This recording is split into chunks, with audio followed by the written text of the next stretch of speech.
ਇਹਨਾਂ ਨੂੰ ਕੋਈ ਪੁੱਛੇ 151 ਬਲਾਕ ਨੇ ਪੰਜਾਬ ਦੇ, 117 ਬਲਾਕ ਨਹੀਂ ਹੈਗੇ, 117 ਐਮਐਲਏ ਨੇ। ਇਹ 117 ਹਲਕਿਆਂ ਦੇ ਵਿੱਚ ਬਣਾਉਣਗੇ। 151 ਬਲਾਕਾਂ ਦੇ ਵਿੱਚ 151 ਕਮਿਊਨਿਟੀ ਹੈਲਥ ਸੈਂਟਰ ਪਹਿਲਾਂ ਹੀ ਸਥਾਪਿਤ ਨੇ। ਉਹਨਾਂ ਦੇ ਵਿੱਚ ਜਿਹੜੀਆਂ ਘਾਟਾਂ ਕਮਜ਼ੋਰੀਆਂ ਨੇ ਉਹਨਾਂ ਨੂੰ ਦੂਰ ਕਰਕੇ ਉਹਨੂੰ ਮਹੱਲਾ ਕਲੀਨਿਕ ਕਹਿ ਲੈਣਾ। ਆਮ ਆਦਮੀ ਮਹੱਲਾ ਕਲੀਨਿਕ ਨਾ ਕਹੋ, ਇਹਨੂੰ ਐਮਐਲਏ ਕਲੀਨਿਕ ਕਹੋ। ਇਨਫਰਾਸਟ੍ਰਕਚਰ ਬਣਿਆ ਹੋਇਆ, ਉਹਨਾਂ ਦੇ 20 ਲੱਖ ਰੁਪਇਆ ਵਿਖਾ ਕੇ ਤੇ ਜਿਹੜਾ ਹੈਗਾ ਇਹਦੇ ਜੇ ਜਿਹੜਾ ਹੈਗਾ ਸਕੈਮ ਨਹੀਂ ਗਾ ਤੇ ਹੋਰ ਕੀ ਹੈ ਕਿ my father, my mother, my wife. ਉਹਨਾਂ ਵਿਚਾਰਿਆਂ ਨੇ ਉਹ ਬਿਮਾਰ ਹੋਏ, ਮੈਨੂੰ ਇਹਨਾਂ 'ਚ ਪ੍ਰਾਈਵੇਟ ਹਸਪੀਟਲ ਲਿਜਾਣੇ ਪਏ। ਜਿੰਨੀ ਮੇਰੀ ਜਿਹੜੀ ਆ ਇਮਾਨਦਾਰੀ ਦੀ ਜਿਹੜੀ ਮੇਰੀ ਮਾੜੀ ਮੋਟੀ ਅਰਨਿੰਗ ਸੀਗੀ, ਮੈਂ ਇਸ ਵੇਲੇ ਮੇਰੇ ਕੋਲ 0 ਬੈਲੈਂਸ ਹੈ, ਮੈਂ ਨੈਗੇਟਿਵ ਬੈਲੈਂਸ ਸੀ। ਮੈਡੀਕਲ ਅਫਸਰ ਵੀ ਹੁੰਦਾ, ਜਿਸ ਤਰ੍ਹਾਂ ਉਹਨੇ ਕਿਹਾ ਸੀ ਵੀ ਸਾਹਿਬ ਨੂੰ ਲੰਮੇ ਪੈਣਾ ਤੇ ਸਾਡਾ ਡਾਕਟਰ ਕੋਲ ਪੈਂਦਾ ਨਹੀਂ ਸੀ ਜਿਹੜਾ ਜ਼ਮੀਨ ਰੱਖਦਾ। ਪੈ ਗਏ, ਅੱਛਾ ਹੁਣ ਪੈ ਗਏ। ਸਾਰਾ ਪ੍ਰੋਫੈਸ਼ਨ ਆਪਣੇ ਆਪ ਨੂੰ ਇੰਨਾ ਹਿਊਮਿਲੀਏਟਡ ਮਹਿਸੂਸ ਕਰ ਰਿਹਾ ਹੈ ਵੀ ਜੇ ਸੜੇ ਗਲੇ ਬਿਸਤਰੇ ਤੇ ਮੈਟ੍ਰਿਸਿਸ ਦੇ ਉੱਤੇ ਆਮ ਲੋਕ ਪੈਣ ਲਈ ਮਜਬੂਰ ਨੇ ਸਾਲਾਂ ਤੋਂ ਜੇ ਇੱਕ ਵਾਈਸ ਚਾਂਸਲਰ ਨੂੰ ਉਸ ਉੱਤੇ ਲੇਟਣਾ ਪੈ ਜਾਵੇ ਤਾਂ ਇਹਦੇ 'ਚ ਕੀ ਵੱਡੀ ਆਫਤ? ਤੁਸੀਂ ਡਾਕਟਰ ਦੀ ਬੇਇੱਜ਼ਤੀ ਕਰੋਗੇ, ਤੁਸੀਂ ਸਾਡੀ ਪੱਗ ਲਾਓਗੇ, ਤੁਸੀਂ ਜਾ ਕੇ ਬਾਂਹ ਫੜ ਕੇ ਫਿਰ ਤਾਂ ਮੰਤਰੀ ਨੂੰ ਵੀ ਮੰਜੇ ਤੇ ਪਾ ਦੇਣਾ ਚਾਹੀਦਾ। ਜੇ ਸਾਡੇ ਵਾਈਸ ਚਾਂਸਲਰ ਲੈਵਲ ਦੇ ਬੰਦੇ ਨੂੰ ਵੀ, ਜਿਹੜਾ ਕੰਪੀਟੈਂਟ ਸਰਜਨ ਹੈ, ਉਸ ਨੂੰ ਜੇ ਉਸ ਦੀ ਕੋਈ ਪੱਗ ਨੂੰ ਹੱਥ ਪਾਏਗਾ, ਉਹਦੀ ਤਾਂ ਛੱਡੋ, ਵਾਈਸ ਚਾਂਸਲਰ ਨੂੰ ਇਹਨਾਂ ਤਾਂ ਸਿਰੇ ਦਾ ਡੰਡਾ ਫੜਿਆ। ਇਹ ਐਂ ਕਰਨ, ਇਹ ਕਿਸੇ ਡਾਕਟਰ ਦੀ ਪੱਗ ਨੂੰ ਹੱਥ ਪਾਉਣ, ਫਿਰ ਇਸ ਤਰ੍ਹਾਂ ਇਹ ਕੋਈ ਤਰੀਕਾ? ਸਟੇਜ ਮੈਨੇਜ ਸਾਰੀ ਗੱਲ ਸੀਗੀ ਸਰ ਉਹਨੂੰ ਜ਼ਲੀਲ ਕਰਨ ਵਾਸਤੇ। ਤੁਸੀਂ ਦੂਜੀ ਵੀਡੀਓ ਜਿਹੜੀ ਵਾਇਰਲ ਹੋਈ ਹੈ ਤੁਸੀਂ ਉਹ ਦੇਖੋ, ਹਾਲੇ ਉੱਥੋਂ ਤੱਕ ਤਾਂ ਪਹੁੰਚੇ ਨਹੀਂ ਤੇ ਬਾਹਰ ਉਹਨੂੰ ਵਿਚਾਰੇ ਨੂੰ ਜਿਹੜਾ ਹੈਗਾ ਉਹਨੂੰ they are treating him like a peon. ਸਿਹਤ ਮਹਿਕਮੇ ਨਾਲ ਹੀ ਕਿਉਂ ਹੋ ਰਿਹਾ ਹੈ ਕਿ ਇੱਥੇ ਜਿਹੜਾ ਮੁੱਖ ਮੰਤਰੀ ਹੈ ਉਹ ਮੰਤਰੀਆਂ ਨੂੰ 2 ਮਿੰਟ 'ਚ ਦੋਸ਼ੀ ਕਰਾਰ ਦੇ ਦਿੰਦਾ ਹੈ, ਜਿਹੜਾ ਮੰਤਰੀ ਹੈ ਵਾਈਸ ਚਾਂਸਲਰ ਨੂੰ 2 ਮਿੰਟ 'ਚ ਫਤਵਾ ਜਾਰੀ ਕਰ ਦਿੰਦਾ। ਤੁਸੀਂ ਇੱਕ ਡਾਕਟਰ ਨੂੰ, ਤੁਸੀਂ 12 ਡਾਕਟਰਾਂ ਨੂੰ ਟਿਕਟਾਂ ਦਿੰਦੇ ਹੋ, ਉਹਦੇ 'ਚ ਇੱਕ ਡਾਕਟਰ ਨੂੰ ਤੁਸੀਂ ਕਰਦੇ ਹੋ, ਉਹਨੂੰ ਤੁਸੀਂ 3 ਮਹੀਨੇ ਕੁਛ ਵੀ ਨਹੀਂ, ਮਹੀਨੇ ਦੇ ਵਿੱਚ ਤੁਸੀਂ ਜਲੀਲ ਕਰਕੇ ਉਹਨੂੰ ਬਾਹਰ ਕੱਢ ਦਿੰਦੇ ਹੋ।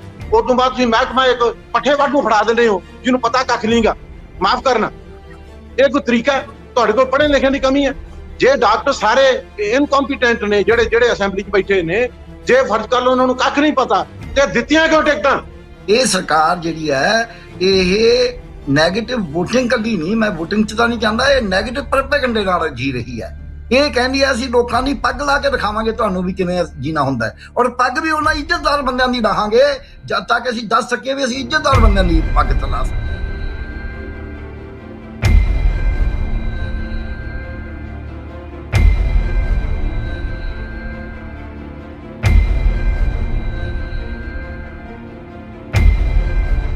ਦੋਸਤੋ ਹਾਜ਼ਰ ਹੈ ਇੱਕ ਹੋਰ ਵੀਡੀਓ ਰਿਪੋਰਟ ਲੈ ਕੇ। ਤੇ ਅੱਜ ਦੀ ਰਿਪੋਰਟ ਇੱਕ ਮੋਨੋਲੋਗ ਨਾ ਹੋ ਕੇ ਇੱਕ ਡਿਸਕਸ਼ਨ ਹੋਏਗੀ, ਜਿਸ ਦੇ ਵਿੱਚ ਕਿ ਮੈਂ ਪੰਜਾਬ ਦੀਆਂ ਸਿਹਤ ਸੇਵਾਵਾਂ ਦੇ ਉਸ ਬਹੁਤ ਹੀ ਕ੍ਰਿਟੀਕਲ ਇਸ਼ੂ, ਨਾਜ਼ੁਕ ਮੁੱਦੇ ਜਿਸ ਨੂੰ ਕਿ ਮੈਂ ਕੱਲ ਆਪਣੀ ਰਿਪੋਰਟ ਦੇ ਵਿੱਚ ਟੱਚ ਕੀਤਾ ਸੀ, ਉਸ ਉੱਤੇ ਥੋੜੀ ਜਿਹੀ ਐਕਸਪੈਂਡ ਕਰਕੇ ਇਸ ਚਰਚਾ ਨੂੰ, ਡਿਬੇਟ ਨੂੰ ਤੋਰਾਂਗੇ। ਤੇ ਮੇਰੇ ਨਾਲ ਇਸ ਗੱਲਬਾਤ ਦੇ ਵਿੱਚ 2 ਖਾਸ ਮਹਿਮਾਨ ਹੈਗੇ ਨੇ, ਮੈਡੀਕਲ ਤੇ ਹੈਲਥ ਸੈਕਟਰ ਦੇ 2 ਐਕਸਪਰਟ ਜਿਨ੍ਹਾਂ ਨੇ ਪੰਜਾਬ ਦੇ ਵਿੱਚ ਸਿਹਤ ਸੇਵਾਵਾਂ ਨੂੰ ਕਟਿੰਗ ਐਜ ਦੇ ਉੱਤੇ ਮੁਹੱਈਆ ਕਰਾਉਣ ਦੇ ਵਿੱਚ ਆਪਣਾ ਬੜਾ ਹੀ ਅਹਿਮ ਯੋਗਦਾਨ ਪਾਇਆ ਹੈ।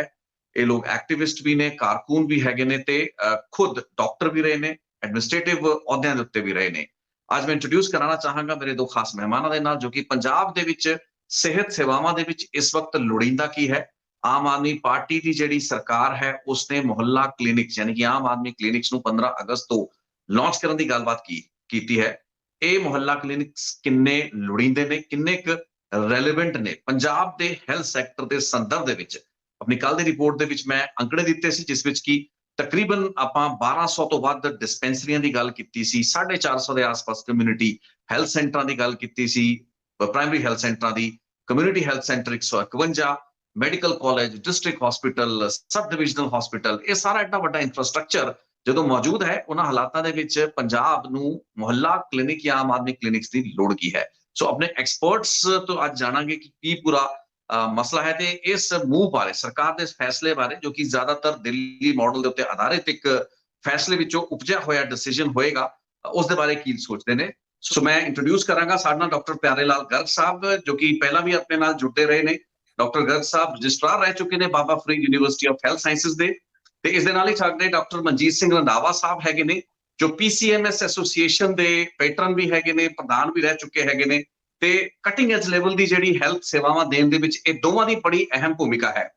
ਸ਼ੁਰੂਆਤ ਮੈਂ ਡਾਕਟਰ ਪਿਆਰੇ ਲਾਲ ਗਰਗ ਤੋਂ ਕਰਨਾ ਚਾਹਾਂਗਾ। ਡਾਕਟਰ ਗਰਗ, ਮੈਂ ਆਪਣੀ ਕੱਲ ਦੀ ਰਿਪੋਰਟ ਦੇ ਵਿੱਚ ਇਹ ਜ਼ਿਕਰ ਕੀਤਾ ਸੀ, ਜਿਸ ਉੱਤੇ ਕਿ ਪ੍ਰਤੀਕਰਮ ਵੀ ਆਏ ਨੇ, ਤੇ ਇਹ ਕਿਹਾ ਜਾਂਦਾ ਕਿ ਜੇ ਪੰਜਾਬ ਸਰਕਾਰ ਭਗਵੰਤ ਮਾਨ ਉਹਨਾਂ ਦੀ ਅਗਵਾਈ ਹੇਠ ਇੱਕ ਨਵਾਂ ਉਪਰਾਲਾ ਕਰ ਰਹੀ ਹੈ ਮੁਹੱਲਾ ਕਲੀਨਿਕ ਸ਼ੁਰੂ ਕਰਨ ਦਾ, ਉਸ ਉੱਤੇ ਕਿੰਤੂ ਪਰੰਤੂ ਨਹੀਂ ਹੋਣਾ ਚਾਹੀਦਾ।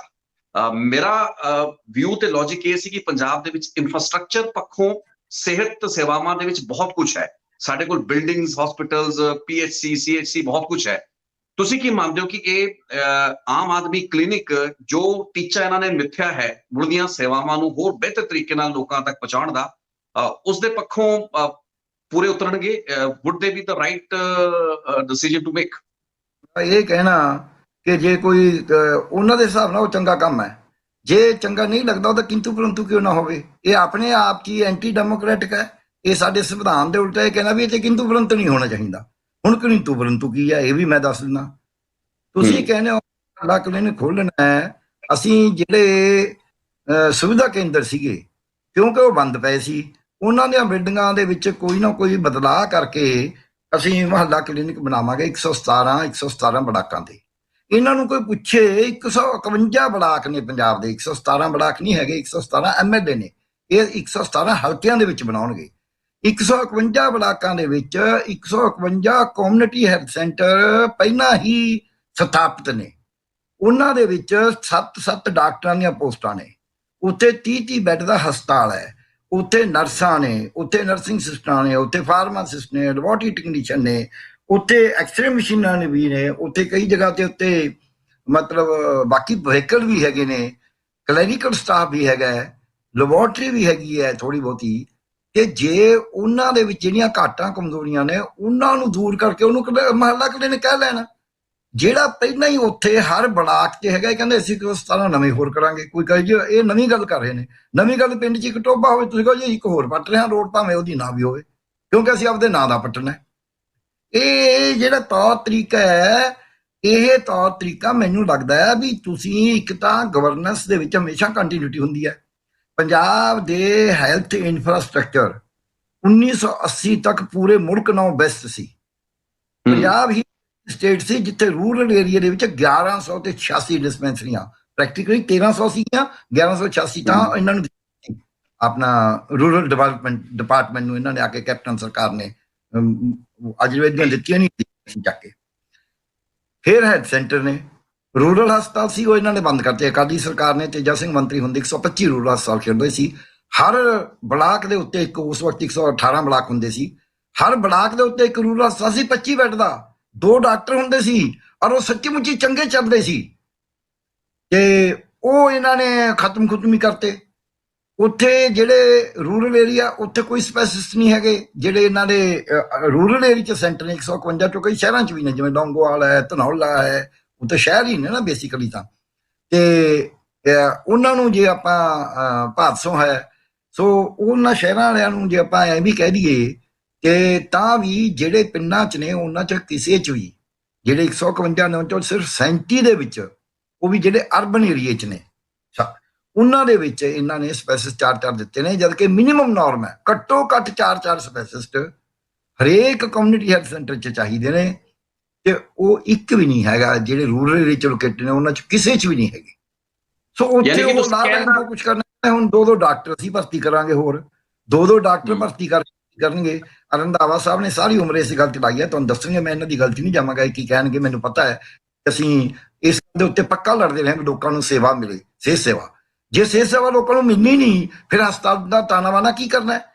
ਇੱਕ ਡਾਕਟਰ ਐਸੀ ਕਮਿਊਨਿਟੀ ਹੈ ਜਿਹਦੇ ਵਿੱਚ ਸਪੈਸ਼ਲਿਸਟ ਨੇ, ਉਸ ਨੂੰ ਤਨਖਾਹ MBBS ਦੀ ਦਿੰਦੇ ਨੇ, MBBS ਦੀ ਤਨਖਾਹ ਤੇ ਲਾ ਰਹੇ ਨੇ। ਇਹਨਾਂ ਨੂੰ ਪੁੱਛੇ ਵੀ ਤੁਸੀਂ 4 ਸਾਲ ਤੋਂ ਵਾਧੂ ਲਾਉਂਦਾ, ਜਿਹੜਾ ਤੁਸੀਂ MBBS ਨੂੰ 4 ਸਾਲ ਤੇ ਦਿੰਦੇ ਹੋ, ਘੱਟੋ ਘੱਟ ਉਨੀ ਤਾਂ ਉਹਨੂੰ MD MS ਵਾਲੇ ਨੂੰ ਦੇ ਦਿਓ, ਉਹ ਜਿਹੜੇ ਡਿਫੈਕਟ ਉਹਨੂੰ ਦੂਰ ਕਰ ਲੈਂਦੇ। ਸੋ ਇਹਨਾਂ ਨੇ ਏਦਾਂ ਹੀ, ਜਿਹੜੇ ਸਟਾਫ ਨਰਸਾਂ ਘੱਟ ਨੇ, ਜਿਹੜੇ ਫਾਰਮਾਸਿਸਟ ਘੱਟ ਨੇ, ਜਿੱਥੇ ਲੈਬੋਰਟਰੀ ਟੈਕਨੀਸ਼ੀਅਨ ਘੱਟ ਨੇ, ਜਿੱਥੇ ਲੈਬੋਰਟਰੀ ਦਾ ਥੋੜਾ ਬਹੁਤਾ ਸਮਾਨ ਨਹੀਂ, ਉਹ ਦੇ ਕੇ ਉਹਨਾਂ ਨੂੰ ਤਕੜਾ ਕਰਕੇ ਉੱਥੇ ਦਾਖਲਾ ਵੀ ਹੋ ਜਾਣਾ ਸੀ। 30 ਬੈੱਡ ਦਾ ਹਸਪਤਾਲ ਵੀ ਹੈ, ਉਹਨੂੰ ਮੁਹੱਲਾ ਕਲੀਨਿਕ ਕਹਿ ਲੈਂਦੇ, ਕੁਛ ਉਹਨੂੰ ਕਹਿੰਦੇ ਚੌਥੇ ਪੱਧਰ ਦਾ ਮੁਹੱਲਾ ਕਲੀਨਿਕ। ਹੁਣ ਤਾਂ ਮੁਹੱਲਾ ਤਾਂ ਸ਼ਹਿਰਾਂ 'ਚ ਪਿੰਡਾਂ 'ਚ ਆਪਾਂ ਨੂੰ ਪਤਾ ਹੀ ਹੈ ਮੁਹੱਲਾ ਕਿਹਨੂੰ ਕਹਿੰਦੇ ਆ। ਸੋ ਇਹ ਤਾਂ ਗੱਲ ਹੀ ਨਵੀਂ ਕਹਿੰਦੇ ਨੇ ਵੀ ਕੱਲ ਨੂੰ ਇਹ ਕਹਿ ਦੇਣਗੇ ਕਿਸੇ ਪਿੰਡ ਦੀ ਗਲੀ 'ਚ ਉਹ ਹਸਪਤਾਲ ਖੋਲ੍ਹ ਕੇ ਕਹਿਣਗੇ ਡਿਸਟ੍ਰਿਕਟ ਹਸਪਤਾਲ, ਕਿਉਂਕਿ ਜਦ ਨਾਮ ਮਰਜ਼ੀ ਨਾਲ ਹੀ ਰੱਖਣੇ ਨੇ ਫਿਰ ਜਿਹੜਾ ਮਰਜ਼ੀ ਰੱਖ ਲੈਣ। ਸੋ ਮੈਨੂੰ ਐਂ ਲੱਗਦਾ ਹੈ ਵੀ ਇਹ ਜਿਹੜੀ ਵੈਂਚਰ ਹੈ, ਇਹਨੂੰ ਇਹ ਚੰਗਾ ਕਹਿ ਕੇ ਸਿਰਫ ਇਸ ਕਰਕੇ ਪ੍ਰਚਾਰ ਰਹੇ ਨੇ ਕਿਉਂਕਿ ਇਹਨਾਂ ਨੇ ਕਹਿਤਾ ਅਸੀਂ ਮੁਹੱਲਾ ਕਲੀਨਿਕ ਖੋਲਾਂਗੇ। ਮੁਹੱਲਾ ਕਲੀਨਿਕ ਜੇ ਖੋਲ੍ਹਣੇ ਨੇ 65,000 ਚਾਹੀਦੇ ਨੇ 500 ਪੰਜਾਬ ਦੇ ਵਿੱਚ। ਹਰ 500 ਦੀ ਆਬਾਦੀ ਦੇ ਉੱਤੇ ਇੱਕ ਛੋਟਾ ਜਿਹਾ ਤੁਸੀਂ ਬਣਾ ਦਿਓ ਜਿਹਦੇ ਵਿੱਚ ਫਸਟ ਏਡ ਟਾਈਪ ਮਿਲੀ ਜਾਵੇ, ਸੱਟ ਲੱਗੀ, ਟਾਂਕੇ ਲੱਗ ਜਾਣ, ਖੰਘ ਬੁਖਾਰ ਹੋ ਗਿਆ, ਟੱਟੀਆਂ ਉਲਟੀਆਂ ਲੱਗ ਗਈਆਂ, ਕੋਈ ਹੋਰ ਨਿੱਕੀ ਮੋਟੀ ਤਕਲੀਫ ਹੋ ਗਈ, ਉਹਦਾ ਤਾਂ ਕਿ ਉਸ ਨੂੰ ਟੈਂਪਰੇਰੀ ਤੌਰ ਤੇ ਮੌਕੇ ਤੇ ਇਲਾਜ ਮਿਲ ਜੇ। ਬਾਕੀ ਟੀਕੇ ਜਿਹੜੇ ਨੇ, ਜਿਹੜੀਆਂ ਤਾਕਤ ਦੀਆਂ ਗੋਲੀਆਂ ਨੇ, ਵਿਟਾਮਿਨ ਏ ਵਗੈਰਾ ਪਿਲਾਉਣਾ, ਉਹਨੂੰ ਪਿਲਾਇਆ ਜਾਵੇ। ਉਹਨਾਂ ਕੋ ਉਸ ਨੂੰ ਹੋੜ ਜਾ ਉਦੋਂ ਹੋ ਜੇ, ਲੋੜ ਹੋਵੇ ਤਾਂ ਉਹਨੂੰ ਅਗਲੇ ਲੈਵਲ ਤੇ ਭੇਜ ਦਿੱਤਾ ਜਾਵੇ। ਫੇਰ ਤਾਂ ਮੰਨਣ ਵਾਲੀ ਗੱਲ ਹੈ ਵੀ ਹਾਂ ਮਹੱਲਾ ਕਲੀਨਿਕ ਹੈ ਜੀ, 65,000 ਬਣਾਤਾ, ਸ਼ਹਿਰਾਂ 'ਚ ਵੀ ਪਿੰਡਾਂ 'ਚ ਵੀ 500 ਦੀ ਆਬਾਦੀ ਦੇ ਪਿੱਛੇ ਬਣਾਤਾ। 100 ਘਰਾਂ ਦੇ ਵਿੱਚ ਆਏ ਨੇੜੇ ਤੇੜੀ ਤੁਰ ਕੇ ਜਾਣਾ ਹੁੰਦਾ ਵੀ ਚਲੋ ਉੱਥੇ ਭਾਈ ਆਪਦਾ ਮਾੜਾ ਮੋਟਾ ਜਿਹੜਾ ਰਾਤ ਨੂੰ ਕੋਈ ਤਕਲੀਫ ਹੋ ਗਈ, ਬੇਵਕਤ ਹੋ ਗਈ, ਉਹਨੂੰ ਗਰੀਬ ਆਦਮੀ, ਕੋਈ ਔਰਤਾਂ ਕਰੇ, ਕੋਈ ਹੈ ਨਹੀਂ, ਬੱਚੇ ਨੇ, ਉਹ ਵੀ ਜਾ ਕੇ ਥੋੜੀ ਘਣੀ ਸਹਾਇਤਾ ਲੈ ਸਕਦੇ। ਇਸ ਕਰਕੇ ਮੈਨੂੰ ਲੱਗਦਾ ਵੀ ਇਹ ਕੋਈ ਬਹੁਤੀ ਅੱਛੀ ਨਹੀਂ ਹੈ। ਬਾਕੀ ਕਿਉਂਕਿ ਇਹਨਾਂ ਦਾ ਸਿਆਸੀ ਏਜੰਡਾ ਹੈ, ਇਹ ਜੋ ਮਰਜ਼ੀ ਕਹੀ ਜਾਣ। ਦੇਖੋ ਵੀਰ, ਗੱਲ ਇਹ ਹੈ ਵੀ ਇਹ ਨਾ ਇੱਕ ਫਰਾਡ ਕਨਸੈਪਟ ਹੈਗਾ। ਇਹਦਾ ਜਿਹੜੀ ਆ ਹੈਲਥ ਸਰਵਿਸਿਜ਼ ਦੀ ਇੰਪਰੂਵਮੈਂਟ ਨਾਲ ਦੂਰ ਨੇੜੇ ਦਾ ਵੀ ਤਾਲੁਕ ਨਹੀਂ। ਜਿਹੜੇ ਆਪਣੇ ਹਸਪੀਟਲ ਹੁੰਦੇ ਨੇ, ਇੱਕ ਸਿਰਫ ਕਮਰੇ ਦਾ ਕਨਸੈਪਟ ਹੈ, ਜਾਂ ਉਹਦੇ ਵਿੱਚ ਜਿਹੜੀ ਆ ਨਾ ਈਵਨ ਐਮਰਜੈਂਸੀ ਵੀ ਨਹੀਂ। ਤੁਸੀਂ ਜਿਹੜੀਆਂ ਰੋਜ਼ਮਰਰਾ ਦੀਆਂ ਜਿਹੜੀਆਂ ਨੇ ਬੰਦੇ ਜਿਹੜੇ ਮਰਨ ਰਹੇ ਨੇ ਇਸ ਵੇਲੇ, ਉਹ ਜ਼ੁਕਾਮ ਜਾਂ ਖੰਘ ਨਾਲ ਜਾਂ ਬੁਖਾਰ ਨਾਲ ਨਹੀਂ ਮਰਨ ਰਹੇ। ਤੁਹਾਡੇ ਸਾਹਮਣੇ ਕਾਰਨ ਇਹੋ ਜਿਹੀਆਂ ਜਿਹੜੀਆਂ ਨੇ ਉਹ ਆ ਰਹੀਆਂ ਨੇ, ਜਿਹਦੇ ਵਾਸਤੇ ਸਾਨੂੰ ਇਨਫਰਾਸਟ੍ਰਕਚਰ ਨੂੰ, ਕੱਲਾ ਇਨਫਰਾਸਟ੍ਰਕਚਰ ਨਹੀਂ, ਸਾਨੂੰ ਜਿਹੜੀ ਆ ਨਾ, ਜਿਹੜੀ ਸਾਡੀ ਜਿਹੜੀਆਂ ਮੈਡੀਕਲ ਟੀਮਸ ਨੇ, ਕਿਸ ਤਰ੍ਹਾਂ ਦੇ ਨਰਸਾਂ ਦੀ ਘਾਟ ਹੈ, ਕਿਸ ਤਰ੍ਹਾਂ ਦੇ ਡਾਕਟਰਾਂ ਦੀ ਹੈ, ਕਿਸ ਤਰ੍ਹਾਂ ਦੇ ਜਿਹੜਾ ਹੈਗਾ ਸਾਡੇ ਕੋਲ ਦਵਾਈਆਂ ਹੈ ਨਹੀਂ, ਸਾਡੇ ਕੋਲ ਜਿਹੜੀਆਂ ਲੋੜੀਂਦੀਆਂ ਚੀਜ਼ਾਂ ਉਹ ਤਾਂ ਹੈ ਨਹੀਂ। ਜਿਹੜਾ ਉਹਦਾ ਅਸੀਂ ਸਾਰੀ ਉਮਰ ਲੜੇ ਆ ਇਸ ਗੱਲ ਵਾਸਤੇ, ਕਈ ਗਵਰਨਰ ਆਏ, ਕਈ ਚੀਫ ਮਿਨਿਸਟਰ ਆਏ, ਕਈ ਸਰਕਾਰਾਂ ਆਈਆਂ, ਕਿ ਸਾਨੂੰ ਜਿਹੜੀਆਂ ਨਾ ਪ੍ਰੋਪਰ ਸਾਨੂੰ ਉਹ ਚੀਜ਼ਾਂ ਮਿਲਦੀਆਂ ਹੀ ਨਹੀਂ ਹਨ। ਨਾ ਦਵਾਈਆਂ ਮਿਲਦੀਆਂ ਨੇ, ਨਾ ਸਾਨੂੰ ਉਹਦੇ ਮੁਤਾਬਕ ਜਿਹੜਾ ਹੈਗਾ ਉਹਦੀਆਂ ਫੈਸਿਲਿਟੀਜ਼ ਮਿਲਦੀਆਂ ਨੇ, ਨਾ ਇਨਸੈਂਟਿਵਸ ਮਿਲਦੇ ਨੇ।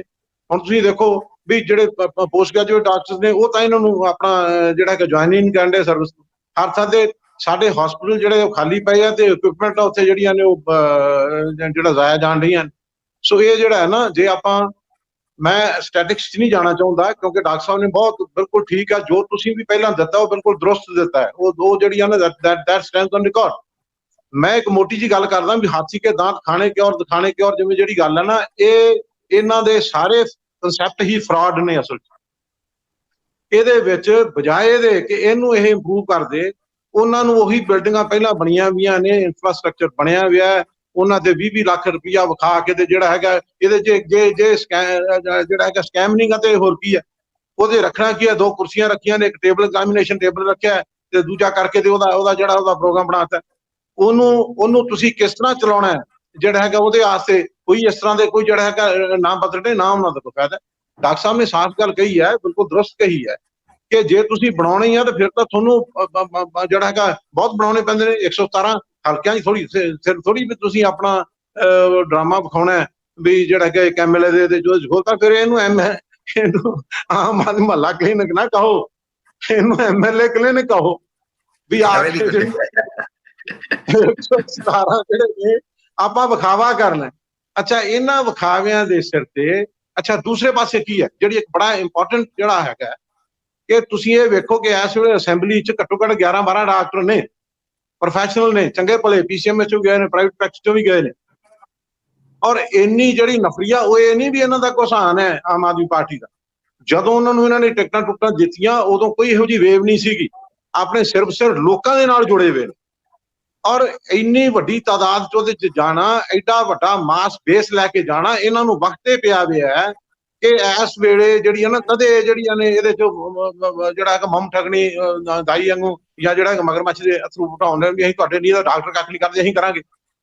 ਡਾਕਟਰ ਮਰੇ ਤੁਹਾਡੀ ਇਹਦੇ 'ਚ ਦੇਖੋ ਤੁਸੀਂ, ਉਦੋਂ ਤਾਂ ਬੜਾ ਸੀਗਾ ਵੀ ਜੀ ਇਹ ਆਪਣਾ ਕਰੋਨਾ ਵਾਰੀਅਰਸ ਨੇ ਤੇ ਫਲਾਨਾ, ਕਿਸੇ ਨੇ ਕੱਖ ਨਹੀਂ ਤਾਂ ਸਵਾਏ ਜਿਹੜੇ ਉਤੋਂ ਫੁੱਲਾਂ ਦੀ ਉਹ ਜਿਹੜੀ ਹੈ ਉਹ ਪੱਤੀਆਂ ਸਿੱਟਦੀਆਂ। ਮੋਦੀ ਸਾਹਿਬ ਨੇ ਵੀ ਤੇ ਹੋਰ ਦੂਜਾ ਸਾਰਿਆਂ ਨੇ ਜਿਹੜੇ ਇੱਥੋਂ ਵਾਲੇ ਵੀ ਸੀਗੇ। ਇਹਨੇ ਉਦੋਂ ਕਿਹਾ ਵੀ ਮੈਂ ਇੱਥੇ ਕੰਪਨਸੇਸ਼ਨ ਦਊਂਗਾ ਕਰੋੜ ਰੁਪਏ ਤੱਕ ਦਿੱਲੀ। ਕੇਜਰੀਵਾਲ ਉਹ ਤੋਂ ਭੱਜ ਗਿਆ। ਜਿਹੜੇ ਡਾਕਟਰ ਵਿਚਾਰੇ ਮਰੇ ਉਹਨਾਂ ਨੂੰ ਨੋਟਿਸ ਦੇਤੇ ਵੀ ਤੁਹਾਨੂੰ ਜਿਹੜਾ ਹੈਗਾ ਵੀ ਉਹਦੇ ਇਹਨਾਂ ਨੂੰ ਕਰੋਨਾ ਹੋਇਆ ਕਿਉਂ ਹੈ। ਸੋ ਇਹ ਇੱਕ ਫਰਾਡ ਕਨਸੈਪਟ ਹੈ। ਐਬਸੋਲੂਟਲੀ ਇਹਦਾ ਕੋਈ ਫਾਇਦਾ ਨਹੀਂ, ਇਹਦਾ ਬਹੁਤ ਵੱਡਾ ਨੁਕਸਾਨ ਹੈ। ਕਿਉਂਕਿ ਅਸੀਂ ਜਿਹੜੀ ਸਾਡੇ ਕੋਲ ਇਸ ਵੇਲੇ ਨਫਰੀ ਹੈ, ਜਿਹੜੇ ਸਾਡੇ ਕੋਲ ਇਸ ਵੇਲੇ ਜਿਹੜੀ ਮੈਨ ਪਾਵਰ ਹੈ, ਉਹਨੂੰ ਅਸੀਂ ਬਿਲਾ ਵਜ੍ਹਾ ਵਿਹਲੇ ਬਿਠਾਉਣ ਵਾਲੀ ਗੱਲ। ਜੇ ਇਹ ਮੁਹੱਲਾ ਕਲੀਨਿਕਾਂ ਦਾ ਜੇ ਨਹੀਂ ਖੋਲ ਸਕਦੇ ਆਪਾਂ, ਜਿਹੜਾ ਹੈਗਾ ਆਪਾਂ ਨੂੰ ਪਤਾ ਵੀ ਇਹ ਕਨਸੈਪਟ ਦੀ ਲੋੜ ਨਹੀਂ, ਜਿਹੜੀ ਮੋਬਾਈਲ ਵੈਨ ਸੀ ਕਿ ਉਹ ਕੰਮ ਸਾਰ ਦੇਣਗੀਆਂ। जाके तुसीं ਜਿਹੜੀਆਂ ਜੇ ਇਸ ਤਰ੍ਹਾਂ ਦੀਆਂ ਜਿਹੜੀਆਂ ਛੋਟੀਆਂ ਬਿਮਾਰੀਆਂ ਨੇ ਜਾਂ ਤੁਸੀਂ ਰੈਫਰਲ ਹੀ ਕੱਢਣਾ ਹੈ, ਤੇ ਉਹਦੇ ਮੁਤਾਬਕ ਤੁਸੀਂ ਮੋਬਾਈਲ ਵੈਨਾਂ ਜਿਹੜੀ ਹੈਗੀਆਂ ਨੇ ਉਹਦੇ ਤੌਰ ਤੇ ਜੇ ਤੁਸੀਂ if you want to do it, ਉਹਨੇ ਇੱਕ ਜਿਹੜਾ ਕਿ ਕਈ ਪਿੰਡ ਕੱਢ ਜਾਣੇ ਨੇ। ਜਿਹੜੀਆਂ ਗਲੀਆਂ ਮਹੱਲਾ ਕਨਸੈਪਟ ਤੁਸੀਂ ਤਾਂ ਜਿਹੜਾ ਹੈਗਾ ਇੱਕ ਹਲਕੇ ਵਾਸਤੇ ਇੱਕ ਮਹੱਲਾ ਕਲੀਨਿਕ ਦੇ ਰਹੇ ਹੋ। ਇੱਥੇ ਤਾਂ ਜਿਹੜਾ ਹੈਗਾ ਸ਼ਹਿਰਾਂ 'ਚ ਇਹ ਕੋਈ ਮਲਟੀ ਸਟੋਰੀ ਸਿਸਟਮ ਨਹੀਂ ਹੈਗਾ ਦਿੱਲੀ ਵਾਲਾ, ਕਿ ਜਿਹੜੀ ਇੱਕ ਲੇਨ ਹੈ ਉਹਦੇ ਵਿੱਚ ਹਜ਼ਾਰਾਂ ਬੰਦੇ ਬੈਠੇ ਨੇ। ਇੱਥੇ ਤਾਂ ਸਲਮਸ ਨੇ, ਇੱਥੇ ਜਿਹੜੇ ਹੈਵ ਨॉट्स ਨੇ ਉਹ ਵਿਚਾਰੇ ਮਰਨ ਗਏ ਨੇ। ਆਪਣੀ ਮੈਂ ਤੁਹਾਨੂੰ ਦੱਸਦਾ, ਦੇਖੋ ਮੈਂ ਮਤਲਬ ਇਹ ਨਹੀਂ ਜੱਗ ਬੀਤੀ ਹੱਡ ਬੀਤੀ ਦੱਸਦਾ ਕਿ my father, my mother, my wife, ਉਹਨਾਂ ਵਿਚਾਰਿਆਂ ਨੇ ਉਹ ਬਿਮਾਰ ਹੋਏ, ਮੈਨੂੰ ਇਹਨਾਂ 'ਚ ਪ੍ਰਾਈਵੇਟ ਹਸਪੀਟਲ ਲਿਜਾਣੇ ਪਏ। ਜਿੰਨੀ ਮੇਰੀ ਜਿਹੜੀ ਆ ਇਮਾਨਦਾਰੀ ਦੀ ਜਿਹੜੀ ਮੇਰੀ ਮਾੜੀ ਮੋਟੀ ਅਰਨਿੰਗ ਸੀਗੀ, ਮੈਂ ਇਸ ਵੇਲੇ ਮੇਰੇ ਕੋਲ ਜ਼ੀਰੋ ਬੈਲੈਂਸ ਹੈ, ਮੈਂ ਨੈਗੇਟਿਵ ਬੈਲੈਂਸ 'ਚ ਜਿਹੜਾ ਹੈਗਾ ਈਵਨ, ਕਿਉਂਕਿ ਇੱਥੇ ਜਿਹੜਾ ਹੈਗਾ ਵਾਈ ਕਰਾਉਣੇ ਤੇ ਵਾਈ ਵੀ ਜਿਹੜੀ ਇਸ ਵੇਲੇ ਫਾਰਮਿੰਗ ਕਰਨ ਦੇ ਕਿ ਉਹਦੇ, ਕਿਉਂਕਿ ਮਹਾਰਾਜ ਨੇ ਹੁਕਮ ਕੀਤਾ ਸੀਗਾ ਵੀ ਉੱਤਮ ਖੇਤੀ ਮੱਧਮ ਵਪਾਰ ਤੇ ਨਿਖੇਧ ਚਾਕਰੀ। ਇਹਨਾਂ ਨੇ ਇਹ ਕਨਸੈਪਟ ਬਿਲਕੁਲ ਫਰਾਡ ਹੈ, ਇਹਦਾ ਕੋਈ ਲੋਕਾਂ ਨੂੰ ਫਾਇਦਾ ਨਹੀਂ। ਇਹ ਜੇ ਲੋਕ ਇਸ ਗੱਲ ਨੂੰ ਸਮਝਣਗੇ ਤੇ ਬਹੁਤ ਵਧੀਆ ਗੱਲ ਹੈ, ਨਹੀਂ ਤੇ ਅੱਛਾ ਗਾਲੇ ਸਾਡੇ ਪਵਾ ਰਹੇ ਨੇ। ਜਿਵੇਂ ਹੁਣ ਉੱਥੇ ਉਹਨੂੰ ਵਿਚਾਰੇ ਨੂੰ ਟਾਰਗੇਟ ਕਰਤਾ ਆਪਣੇ ਨੂੰ ਰਾਜ ਬਹਾਦਰ ਨੂੰ, ਡਾਕਟਰ ਸਾਹਿਬ ਉੱਥੇ ਰਜਿਸਟਰਾਰ ਰਹੇ ਨੇ, ਇਹਨਾਂ ਨੇ ਸਾਰਾ ਕੁਝ ਉੱਥੇ ਦੇਖਿਆ। ਮੈਂ ਤਾਂ ਚਲੋ ਜਿਹੜਾ ਦੂਰੋਂ ਸੁਣਿਆ ਜਾਂ ਮੈਂ ਜਿਹੜੀ ਉਹਨੂੰ ਐਕਸਪਲੋਰ ਕੀਤਾ, ਉਹ ਡੁੱਬਿਆ ਹੋਇਆ ਇੰਸਟੀਟਿਊਸ਼ਨ ਸੀਗਾ ਉੱਥੇ, ਔਰ ਉਹਨੂੰ ਕਿੱਥੇ ਲੈ ਗਿਆ ਉਹ ਆਪਣਾ ਰਾਜ ਬਹਾਦਰ, ਆਪਣੀ ਜਿਹੜੀ ਹੈਗੀ ਉਹਦੇ ਨਾਲ ਮਿਹਨਤ ਨਾਲ ਤੁਹਾਡੇ ਸਾਹਮਣੇ ਆ ਹੁਣ, ਤੇ ਉਹਨੂੰ ਤੁਸੀਂ ਇਸ ਤਰ੍ਹਾਂ ਜ਼ਲੀਲ ਕਰੋ। ਉਹ ਕੱਲਾ ਉੱਥੇ ਨਹੀਂ ਉਹਦੇ ਗੱਦੇ ਤੇ, ਉਹ ਦੈਟ ਇਜ਼, ਇਹ ਰੋਜ਼ ਇੱਕ ਕਨਸਪੀਰੇਸੀ ਹੁੰਦੀ ਹੈ। ਉਹ ਦੈਟ ਵਾਜ਼, ਉਹ ਜਿਹੜੀ ਆ ਨਾ, ਉਹ ਸਾਰਾ ਉਹ ਫਰੇਮਡ ਸੀਗਾ ਜਿਹੜਾ ਸਾਰਾ ਸਿਸਟਮ ਸੀ। ਉਹਦੇ 'ਚ ਵਜ਼ੀਰ ਵੀ ਇਨਵੋਲਵ ਸੀ, 2 MLA ਵੀ ਇਨਵੋਲਵ ਸੀ ਉੱਥੋਂ ਦੇ, ਜਿਹੜੇ ਡਿਸਟਰੈਕਟਡ ਨੇ, ਕਿਉਂਕਿ ਇਹ ਜਿਹੜਾ ਨਾ ਥੋੜਾ ਜਿਹਾ ਸਖਤ ਚੱਲਦਾ ਹੈ ਆਪਣੇ EMPLOYEES ਨਾਲ ਵੀ, ਆਪਣੇ ਜੂਨੀਅਰ ਕੁਲੀਗਸ ਨਾਲ ਵੀ। ਸਰਕਾਰਾਂ ਵੇਲੇ ਜਿਹੜਾ ਹੈਗਾ ਆਪਣਾ ਕਮਜ਼ੋਰ ਪੈ ਜਾਂਦਾ। ਕੋਈ ਮੈਡੀਕਲ ਅਫਸਰ ਵੀ ਹੁੰਦਾ, ਜਿਸ ਤਰ੍ਹਾਂ ਉਹਨੇ ਕਿਹਾ ਸੀ ਵੀ ਵੀਰ ਸਾਹਿਬ ਨੂੰ ਲੰਮੇ ਪੈਣਾ, ਤੇ ਸਾਡਾ ਡਾਕਟਰ ਕੋਲ ਪੈਂਦਾ ਨਹੀਂ ਸੀ ਜਿਹੜਾ ਜ਼ਮੀਨ ਰੱਖਦਾ। ਪੈ ਗਏ, ਅੱਛਾ ਹੁਣ ਪੈ ਗਏ, ਸਾਰਾ ਪ੍ਰੋਫੈਸ਼ਨ ਆਪਣੇ ਆਪ ਨੂੰ ਇੰਨਾ ਹਿਊਮਿਲੀਏਟਡ ਮਹਿਸੂਸ ਕਰ ਰਿਹਾ। ਮੈਂ ਤੁਹਾਨੂੰ ਦੱਸਦਾ ਵੀ ਮੈਂ ਇਸ ਉਮਰ 'ਚ ਵੀ ਸਾਰਾ ਕੁਝ ਛੱਡ ਕੇ ਪਿੰਡ 'ਚ ਬੈਠਾ ਸੀ, ਤੇ ਮੈਨੂੰ ਸਾਰਿਆਂ ਨੇ ਮੈਨੂੰ ਕਹਿੰਦੇ ਯਾਰ ਰੰਧਾਵੇ ਉਹ ਲੜਾਈ ਲੜੀ ਸੀ ਆਪਾਂ ਇੰਨੀ, ਹੁਣ ਜਿਹੜਾ ਹੈਗਾ ਆਪਾਂ ਜ਼ਲੀਲ ਹੋ ਕੇ ਥੋੜੀ ਮਰਨਾ। ਸੋ ਮੈਂ ਆਈ ਗੇਵ ਮਾਈ ਕੰਸੈਂਟ। ਅਸੀਂ ਇਹਦੇ ਤੇ ਇੱਕ ਬੜਾ ਵੱਡਾ ਜਿਹੜਾ ਹੈਗਾ ਉਹਦਾ ਇੱਕ ਕਾਮਨ ਪਲੇਟਫਾਰਮ ਬਿਲਡ ਕੀਤਾ ਹੈ, ਉਹ ਗਲੋਬਲ ਹੀਲਰਸ ਪੰਜਾਬ ਦੇ ਨਾਂ ਤੇ। ਔਰ ਉਹਦੀ ਜਿਹੜੀ ਆ ਉਹਨੂੰ ਅਸੀਂ ਉਹ ਜਿਹੜਾ ਗਲੋਬਲ ਉਹ ਕੱਢਿਆ ਸੀ ਨਾ, ਉਹਨਾਂ ਨੇ ਜਿਹੜੇ ਸ਼ਹੀਦ ਹੋਏ ਨੇ ਸਾਡੇ ਜਿਹੜਾ ਕਰੋਨਾ ਦੇ ਨਾਲ, ਕਿਉਂਕਿ ਸਾਰੀ ਦੁਨੀਆ ਇਸ ਗੱਲ ਨੂੰ ਸਮਝਦੀ ਹੈ। ਅਸੀਂ ਉਹਦੇ 'ਚ IMA ਵੀ, ਇੰਡੀਅਨ ਮੈਡੀਕਲ ਕਾਉਂਸਲ ਵੀ, PCMS ਵੀ, ਸਾਰੇ ਜਿੰਨੇ ਵੀ ਹੈਗੇ ਨੇ ਸਾਡੇ ਜੂਨੀਅਰ ਸੀਨੀਅਰ ਡਾਕਟਰਸ ਨੂੰ ਲੈ ਕੇ, ਫੈਕਲਟੀਜ਼ ਨੂੰ ਨਾਲ ਲੈ ਕੇ, ਔਰ ਉਹ that is we are going to launch ਇਹ ਜਿਹੜਾ ਹੈ ਨਾ ਇੱਕ ਪਬਲਿਕ ਸਟਾਰ ਅਸੀਂ ਲਾਂਚ ਕਰ ਰਹੇ ਹਾਂ ਹੈਲਥ ਸਿਸਟਮ ਨੂੰ ਇੰਪਰੂਵ ਕਰਨ ਵਾਸਤੇ। ਔਰ ਉਹਦੇ ਵਿੱਚ ਅਸੀਂ ਇਹਨਾਂ ਦਾ ਫਰਾਡ ਬਿਲਕੁਲ ਨੰਗਾ ਕਰ ਦੇਣਾ। ਇਹਦਾ ਕੋਈ ਤਲਕ ਨਹੀਂਗਾ ਜਿਹੜਾ ਹੈਗਾ ਇਹ ਹੈਲਥ, ਇਹ ਸਾਨੂੰ ਬੀਜਣ ਤੇ ਆਏ ਨੇ, ਕਿਉਂਕਿ ਜਿਹੜਾ ਸਾਡਾ ਮਾਸ ਬੇਸ ਹੈ, ਇਹ ਚਾਹੁੰਦੇ ਨੇ ਕਿ ਮੈਡੀਕਲ ਫਰਟਰਨਿਟੀ ਦਾ ਇਹ ਕਿਤੇ ਇਕੱਠੇ ਨਾ ਹੋ ਜਾਣ। ਇਹਨਾਂ ਨੂੰ ਇਸੇ ਗੱਲ ਕਰਕੇ ਦੇਖੋ, ਮਾਨਸਾ ਵਾਲਾ ਮੁੰਡਾ ਇਹਨਾਂ ਨੇ ਜ਼ਲੀਲ ਕੀਤਾ, ਉਹ ਜਿਹੜਾ ਉੱਥੋਂ ਦਾ ਉਹ ਹੈਗਾ ਆਪਣਾ ਉਹਦਾ ਜਾ ਕੇ ਤੁਸੀਂ ਉੱਥੇ ਕਿਤੇ ਰੈਪੂਟੇਸ਼ਨ ਪੁੱਛੋ, ਕੋਈ ਨਹੀਂ ਕਹਿੰਦਾ ਵੀ ਇਹ ਇਸ ਤਰ੍ਹਾਂ ਕਰਕੇ ਇਹ ਕਰਪਟ ਬੰਦਾ ਹੈ। ਉਹਨੂੰ ਇਹਨਾਂ ਨੇ ਫਰੇਮ ਕਰ ਲਿਆ। ਇੱਥੋਂ ਸਾਡੀ ਇਹਨਾਂ ਨੇ ਲਾਉਣੀ ਸ਼ੁਰੂ ਕੀਤੀ ਵੀ ਕਿਸੇ ਤਰੀਕੇ ਨਾਲ ਇਹਨਾਂ ਦੀ ਅਸੀਂ ਜਿਹੜਾ ਹੈਗਾ ਉਹਦੇ ਹੁਣ ਆ ਕੇ, ਉਹ ਤੋਂ ਪਹਿਲਾਂ ਸਾਡੀ ਲਈ ਡਾਕਟਰ ਇੱਕ ਵਿਚਾਰੀ ਜਿਹੜੀ ਹੈਗੀ ਉਹਨੂੰ ਇਹਨਾਂ ਨੇ ਰਫੀਅਨ ਅੱਗੋਂ ਜਿਹੜਾ ਹੈਗਾ ਜਾ ਕੇ ਇਹਨਾਂ ਨੇ ਕੀਤਾ, ਤੇ ਉਹ ਵਿਚਾਰੀ ਰਿਜ਼ਾਈਨ ਕਰ ਗਈ, ਓਨਕੋਲੋਜਿਸਟ ਸੀਗੀ। ਉਹ ਤੋਂ ਬਾਅਦ ਇਹ ਹੋ ਗਿਆ। ਤੀਜਾ ਇਹਨਾਂ ਨੇ ਕੀ ਕੀਤਾ ਵੀ ਇੱਥੇ ਆ ਤੁਹਾਡੇ ਦੇਖੋ ਜਿਹੜਾ ਹੈਗਾ ਸਾਡੇ ਬਟਾਲੇ ਦੇ ਲਾਗੇ ਡਾਕਟਰ ਭਾਟੀਆ ਸੀ, ਉਹਦੇ ਤੇ ਇਹਨਾਂ ਨੇ ਇਸ ਤਰ੍ਹਾਂ ਹੀ ਫਰੇਮ ਕਰਕੇ ਤੇ ਜਿਹੜਾ ਹੈਗਾ ਉਹਨੂੰ ਦਲੀਲ ਕੀਤਾ। ਇਹ ਸਾਨੂੰ ਅਸਲ 'ਚ ਸਾਡੀ ਤਾਕਤ ਤੋਂ ਡਰਨ ਰਹੇ ਨੇ ਜਿਹੜਾ ਹੈਗਾ ਡਾਕਟਰਸ ਦੀ ਤੋਂ, ਕਿਉਂਕਿ ਸਾਡੇ ਕੋਲ ਇੱਕ ਸੋਸ਼ਲ ਜਿਹੜਾ ਹੈ ਸਾਡੀ ਬਹੁਤ ਫੋਲੋਇੰਗ ਹੈ, ਔਰ ਅਸੀਂ ਪ੍ਰੂਵ ਕਰ ਚੁੱਕੇ ਹਾਂ ਇਸ ਗੱਲ 'ਚ। ਇਹਨਾਂ ਨੂੰ ਕਿਸੇ ਪਾਰਟੀ ਤੋਂ ਡਰ ਨਹੀਂ ਰਹਿ ਗਿਆ, ਕਿਸੇ ਤੋਂ ਡਰ ਨਹੀਂ ਰਹਿ ਗਿਆ। ਇਹਨਾਂ ਨੂੰ ਸਿਰਫ ਹੁਣ ਇਸ ਵੇਲੇ ਮੈਡੀਕਲ ਫਰਟਰਨਿਟੀ ਤੋਂ ਡਰ ਲੱਗਦਾ, ਔਰ ਅਸੀਂ ਇਸ ਤਰ੍ਹਾਂ ਮੈਡੀਕਲ ਫਰਟਰਨਿਟੀ ਨੂੰ ਜ਼ਲੀਲ ਨਹੀਂ ਹੋਣ ਦੇਣਾ। ਮੈਂ ਬਿਲਕੁਲ ਕਮਿਟਡ ਹਾਂ ਇਸ ਗੱਲ ਤੇ ਕਿ ਇਹ ਫਰਾਡ ਅਸੀਂ ਹੁਣ ਬਿਲਕੁਲ ਨੰਗੇ ਕਰ ਦੇਣੇ ਨੇ, ਲੋਕਾਂ ਦਾ ਭੁਲੇਖਾ ਚੱਕ ਦੇਣਾ। ਅਸੀਂ ਹੁਣ ਤੱਕ ਜਿੰਨੀਆਂ ਅਸੀਂ ਐਜੂਕੇਸ਼ਨ ਲੜੀਆਂ, ਸਾਡੀ ਜਿਹੜੀ ਹਿਸਟੋਰੀਕਲ ਸਟ੍ਰਾਈਕ ਸੀਗੀ ਜਿਹੜੀ 89 ਤੋਂ ਬਾਅਦ, ਅਸੀਂ ਲੋਕਾਂ ਨੂੰ ਨਾਲ ਲੈ ਕੇ ਲੜੀਆਂ। ਅਸੀਂ ਜਿੰਨੀਆਂ ਡੈਮੋਨਸਟ੍ਰੇਸ਼ਨਸ ਕੀਤੀਆਂ, ਅਸੀਂ ਜਿਹੜਾ ਹੈਗਾ ਡਾਕਟਰ ਜਿਹੜਾ ਹੈਗਾ ਪੇਸ਼ੈਂਟ ਜਿਹੜੀਆਂ ਪ੍ਰੋਟੈਸਟ ਰੱਖੇ, ਹੁਣ ਵੀ ਅਸੀਂ ਡਾਕਟਰ ਪੇਸ਼ੈਂਟਸ ਪ੍ਰੋਟੈਸਟ ਰੱਖ ਕੇ ਇਹਨਾਂ ਦਾ ਜਿਹੜਾ ਹੈ ਨਾ, ਜਿਹੜਾ ਇਹ ਸਾਨੂੰ ਲੋਕਾਂ ਨਾਲ ਤੋੜ ਕੇ ਰਾਜੀ ਨੇ, ਅਸੀਂ ਇਹਨਾਂ ਦਾ ਸਾਰਾ ਜਿਹੜਾ ਇਹ ਕੰਮ ਹੈ ਇਹ ਜਿਹੜਾ ਲਿਫਾਫਾ ਜਿਹਾ ਪਾੜ ਦੇਣਾ। ਐਂਡ ਲੋਕਾਂ ਨੂੰ ਜਿਹੜੀਆਂ ਸਟੈਂਡਰਡਾਈਜ਼ਡ ਜਿਹੜੀਆਂ ਹੈਗੀਆਂ ਨੇ, ਜਿਹਨੂੰ ਆਪਾਂ ਕਹਿੰਦੇ ਆ ਜਿਹੜਾ ਹੈਗਾ ਉਹ ਮਿਲਣੀਆਂ ਚਾਹੀਦੀਆਂ ਨੇ, ਜਿਹੜੀਆਂ ਸਬਸਿਡੀਜ਼ ਮਿਲਣੀਆਂ ਚਾਹੀਦੀਆਂ ਨੇ, ਸਬ ਸਟੈਂਡਰਡ ਹੀ ਮਿਲਣਗੀਆਂ। ਅਸੀਂ ਇਨਸ਼ੋਰ ਕਰਾਂਗੇ। We will now act as ਜਿਹੜਾ ਹੈਗਾ ਜਿਸ ਤਰ੍ਹਾਂ ਆਪਣਾ ਕਹਿੰਦੇ ਜੀ ਫਲਾਣਾ ਚੌਕੀਦਾਰਾ ਕਰਾਂਗੇ। ਅਸੀਂ ਜ਼ਲੀਲ ਹੋ ਕੇ ਮਰਨਾ ਨਹੀਂ ਚਾਹੁੰਦੇ, ਨਾ ਅਸੀਂ ਆਪਣੀਆਂ ਲੇਡੀ ਡਾਕਟਰਸ ਨੂੰ, ਨਾ ਅਸੀਂ ਆਪਣੇ ਜੂਨੀਅਰਸ ਨੂੰ, ਨਾ ਅਸੀਂ ਸੀਨੀਅਰਸ ਨੂੰ ਇਸ ਤਰ੍ਹਾਂ ਜ਼ਲੀਲ ਹੁੰਦੇ ਹਾਂ। This is fraud.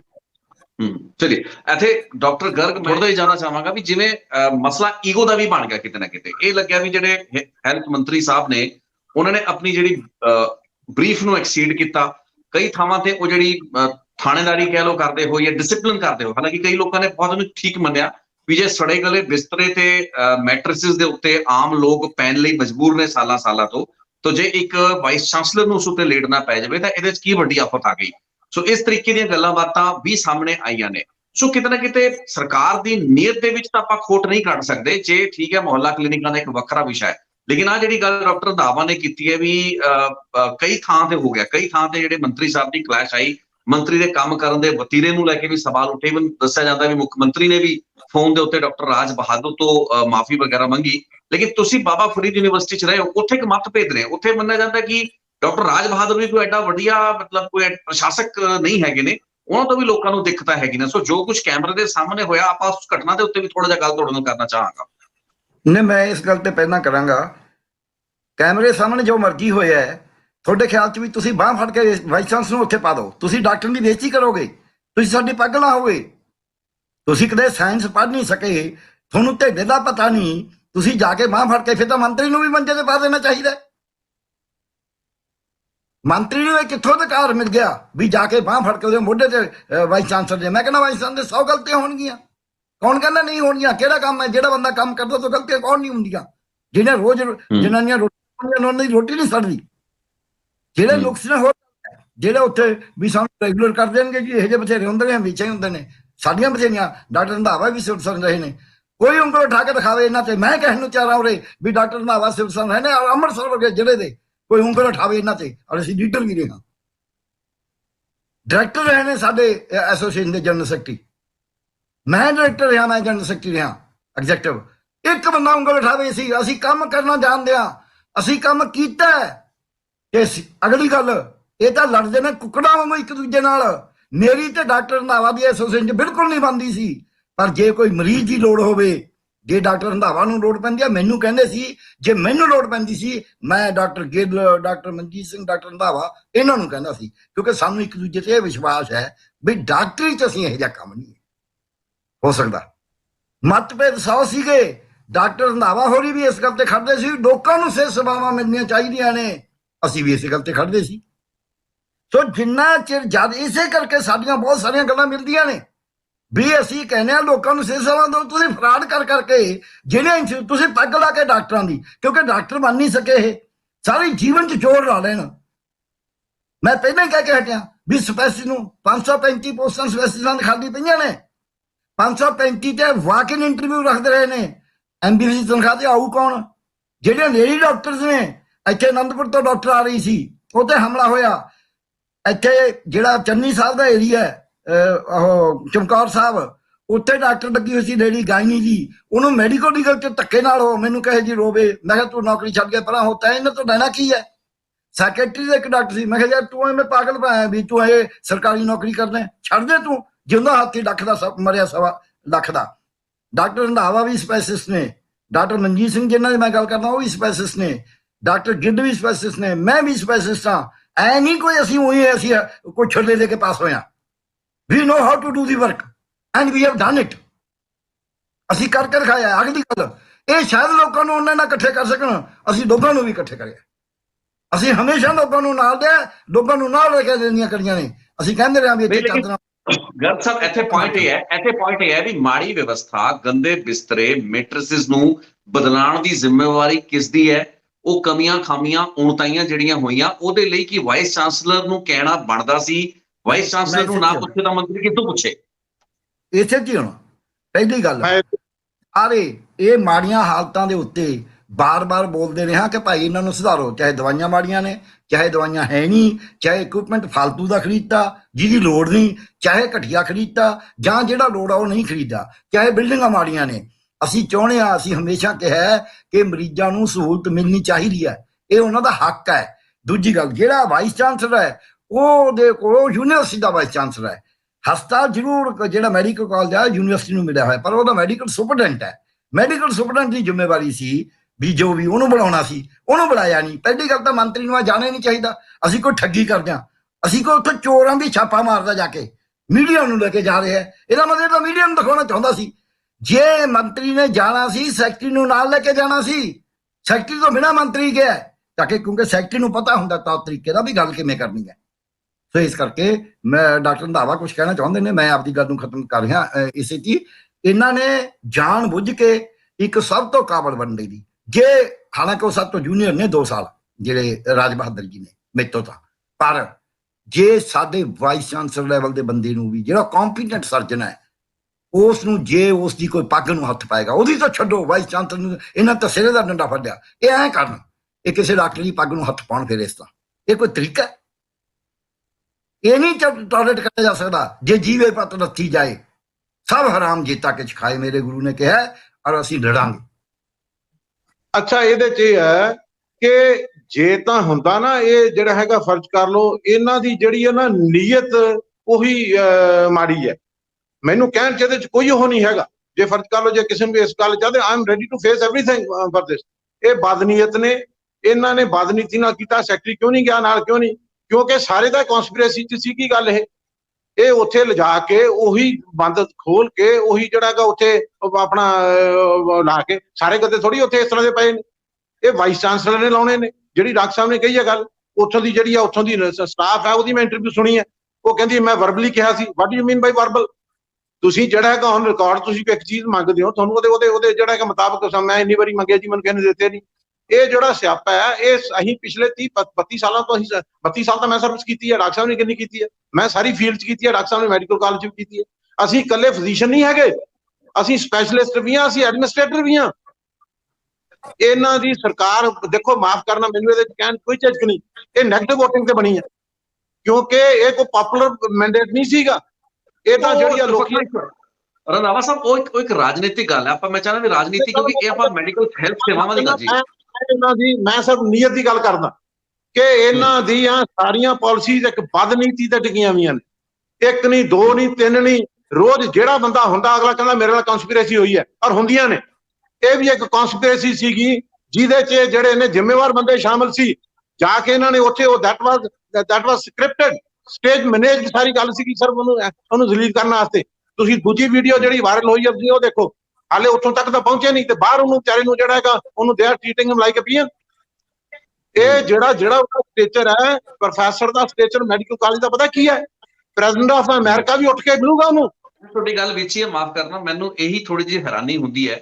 ਮੈਂ ਪਹਿਲਾਂ ਵੀ ਇਸ ਤੇ ਉੱਤੇ ਰਿਪੋਰਟ ਬਣਾਈ ਸੀ, ਜਦੋਂ ਇਸ ਤੋਂ ਪਹਿਲੇ ਜਿਹੜੇ ਸਿਹਤ ਮੰਤਰੀ ਵਿਜੇ ਸਿੰਗਲਾ ਨੂੰ ਜਦੋਂ ਇੱਕ ਮੁਸ਼ਤ ਹੀ ਕੁਝ ਮਿੰਟਾਂ ਦੇ ਵਿੱਚ ਹੀ ਚੀਫ ਮਿਨਿਸਟਰ ਨੇ ਉਹਨਾਂ ਨੂੰ ਦੋਸ਼ੀ ਵੀ ਐਲਾਨਤਾ, ਉਹਨਾਂ ਦੇ ਅਹੁਦੇ ਤੋਂ ਵੀ ਹਟਾਤਾ, ਪਰਚੇ ਰਜਿਸਟਰ ਕਰਾਤੇ, ਜੇਲ੍ਹਾਂ 'ਚ ਕਰਾਤੇ, ਤੇ ਬਾਅਦ ਦੇ ਵਿੱਚ ਫਿਰ ਹਾਈ ਕੋਰਟ ਤੋਂ ਫਟਕਾਰ ਪਈ ਹੈ। ਇਹ ਸਿਹਤ ਮਹਿਕਮੇ ਨਾਲ ਹੀ ਕਿਉਂ ਹੋ ਰਿਹਾ ਹੈ ਕਿ ਇੱਥੇ ਜਿਹੜਾ ਮੁੱਖ ਮੰਤਰੀ ਹੈ ਉਹ ਮੰਤਰੀਆਂ ਨੂੰ 2 ਮਿੰਟ 'ਚ ਦੋਸ਼ੀ ਕਰਾਰ ਦੇ ਦਿੰਦਾ ਹੈ, ਜਿਹੜਾ ਮੰਤਰੀ ਹੈ ਵਾਈਸ ਚਾਂਸਲਰ ਨੂੰ 2 ਮਿੰਟ 'ਚ ਫਤਵਾ ਜਾਰੀ ਕਰ ਦਿੰਦਾ ਹੈ। ਇਹਦੇ ਵਿੱਚ ਸਿੱਧੀ ਤੁਸੀਂ ਉਹਨੂੰ ਕਰ ਰਹੇ ਹੋ, ਸਰਕਮਵੈਂਟ ਕਰ ਰਹੇ ਹੋ ਜੁਡੀਸ਼ਰੀ ਨੂੰ।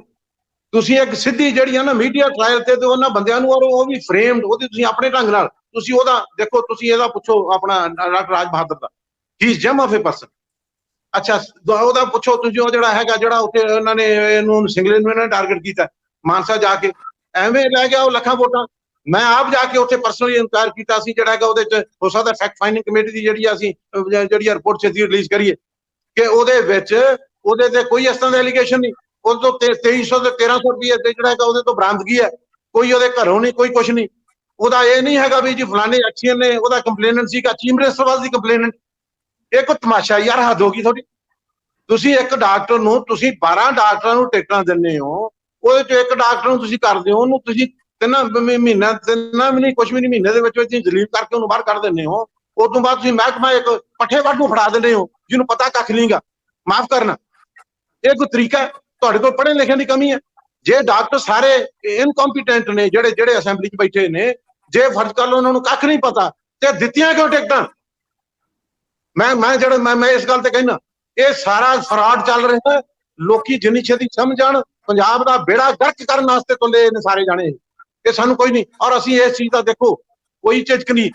ਜੇ ਕਿਸੇ ਤੋਂ ਜ਼ਿੰਮੇਵਾਰੀ ਇਹਨਾਂ ਨੇ ਹੁੰਦੀ, ਮੈਂ ਇੱਕ ਵਾਰੀ ਕਿਹਾ ਸੀ ਜਦੋਂ ਜਿਹੜਾ ਹੈਗਾ ਆਪਣਾ ਆਪ ਪ੍ਰੋਗਰਾਮ ਹੋਇਆ, ਜਦੋਂ ਵਿਚਾਰਿਆਂ ਨੂੰ ਇਹਨਾਂ ਨੂੰ ਡਾਕਟਰਾਂ ਨੂੰ ਸਾਡੇ ਨੂੰ ਆਪਣਾ ਕੱਢ ਦੇਣ ਲੱਗੇ ਸੀਗੇ ਰਵੀ ਸਿੱਧੂ ਵਾਲੇ ਕੰਮ 'ਚ, ਮੈਂ ਕਿਹਾ ਸੀ, ਮੈਂ ਕਿਹਾ ਜੇ ਜ਼ਿੰਮੇਵਾਰੀ ਕਿਸੇ ਨੇ ਨਾ ਨਿਭਾਈ, ਅਸੀਂ ਲੋਕਾਂ ਵਾਸਤੇ ਪਸੀਨਾ ਵੀ ਡੋਲਿਆ, ਅਸੀਂ ਖੂਨ ਵੀ ਡੋਲਿਆ, ਜਿਹੜਾ ਹੈਗਾ ਮਾੜੇ ਹਾਲਾਤਾਂ 'ਚ ਆਪਣਾ ਜਿਹੜਾ ਹੈਗਾ ਬਲੱਡ ਦੇ ਕੇ ਤੇ ਲੋਕਾਂ ਦੀ ਜਿਹੜੀਆਂ ਨੇ ਅਸੀਂ ਗੋਲੀਆਂ ਵੀ ਫੇਸ ਕੀਤੀਆਂ ਨੇ, ਸਾਰਾ ਕੁਝ ਕੀਤਾ।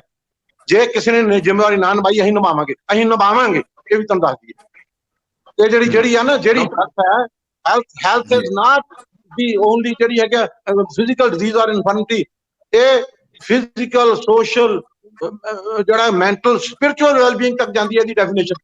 ਔਰ ਅਸੀਂ ਇਹ ਜ਼ਿੰਮੇਵਾਰੀ ਨਿਭਾਵਾਂਗੇ, ਕਿਉਂਕਿ ਅਸੀਂ ਸਾਰੀ ਉਮਰ ਨਿਭਾਈ। ਅਸੀਂ ਜ਼ਲੀਲ ਹੋ ਕੇ ਨਾ ਸਾਡੇ ਕੁਲੀਗ ਨੂੰ ਅਸੀਂ ਜ਼ਲੀਲ ਹੋਣ ਦੇਣਾ, ਨਾ ਉਹਨਾਂ ਨੂੰ ਅਸੀਂ ਕੁਲੀਗ ਹੋ ਕੇ ਇਸ ਤਰ੍ਹਾਂ ਭਗੌੜੇ ਹੋ ਕੇ ਵਿਚਾਰੇ ਨੂੰ ਜਿਹੜਾ ਹੈਗਾ ਉਹਨਾਂ ਨੂੰ ਕਮਜ਼ੋਰੀ ਚਾਹੇ ਉਹਨਾਂ ਨੂੰ ਮਰਨ ਦੇਣਾ। We are going to fight it out. And ਇਹ ਜਿਹੜਾ ਤੁਹਾਡਾ ਕਲੀਨਿਕ ਜਿਹੜੀ ਮੁੱਦੇ ਤੇ ਆਉਣਾ, ਮੈਂ ਇਹ ਟੋਟਲ ਫਰਾਡ ਹੈ। It is total fraud. No, it is a meaningless exercise। ਸਿਰਫ ਜਿਹੜੀਆਂ ਨਾ ਉਹ ਬਾਹਰ ਦੇ ਸਟੇਟਾਂ ਨੂੰ ਵਿਖਾਉਣ ਵਾਸਤੇ ਵੀ ਅਸੀਂ ਪਤਾ ਨਹੀਂ ਕੀ ਕਰਨ ਲੱਗੇ ਆ। ਇਹ ਕਨਸੈਪਟ ਬਿਲਕੁਲ ਨੈਗੇਟਿਵ ਕਨਸੈਪਟ ਹੈ। This is ill governance. ਇੱਕ ਹੁੰਦੀ ਗੁੱਡ ਗਵਰਨੈਂਸ, ਇੱਕ ਹੁੰਦੀ ਬੈਡ ਗਵਰਨੈਂਸ, ਇੱਕ ਹੁੰਦੀ ਇਲ ਗਵਰਨੈਂਸ। ਇਹ ਇਲ ਗਵਰਨੈਂਸ।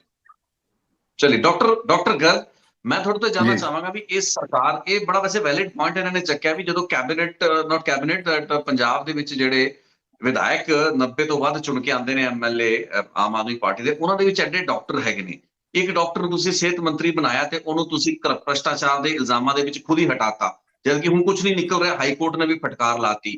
ਤੇ ਦੂਸਰਾ ਜਿਹੜਾ ਮੰਤਰੀ ਬਣਾਇਆ ਹੈ ਉਸ ਨੂੰ ਮੈਡੀਕਲ ਫਰਟਰਨਿਟੀ ਦੇ ਐਕਸਪਰਟਸ ਦੇ ਨਾਲ, ਡਾਕਟਰਾਂ ਦੇ ਨਾਲ, ਅਫਸਰਾਂ ਦੇ ਨਾਲ ਗੱਲ ਕਰਨ ਤੱਕ ਦਾ ਨਹੀਂ ਪਤਾ ਹੈ।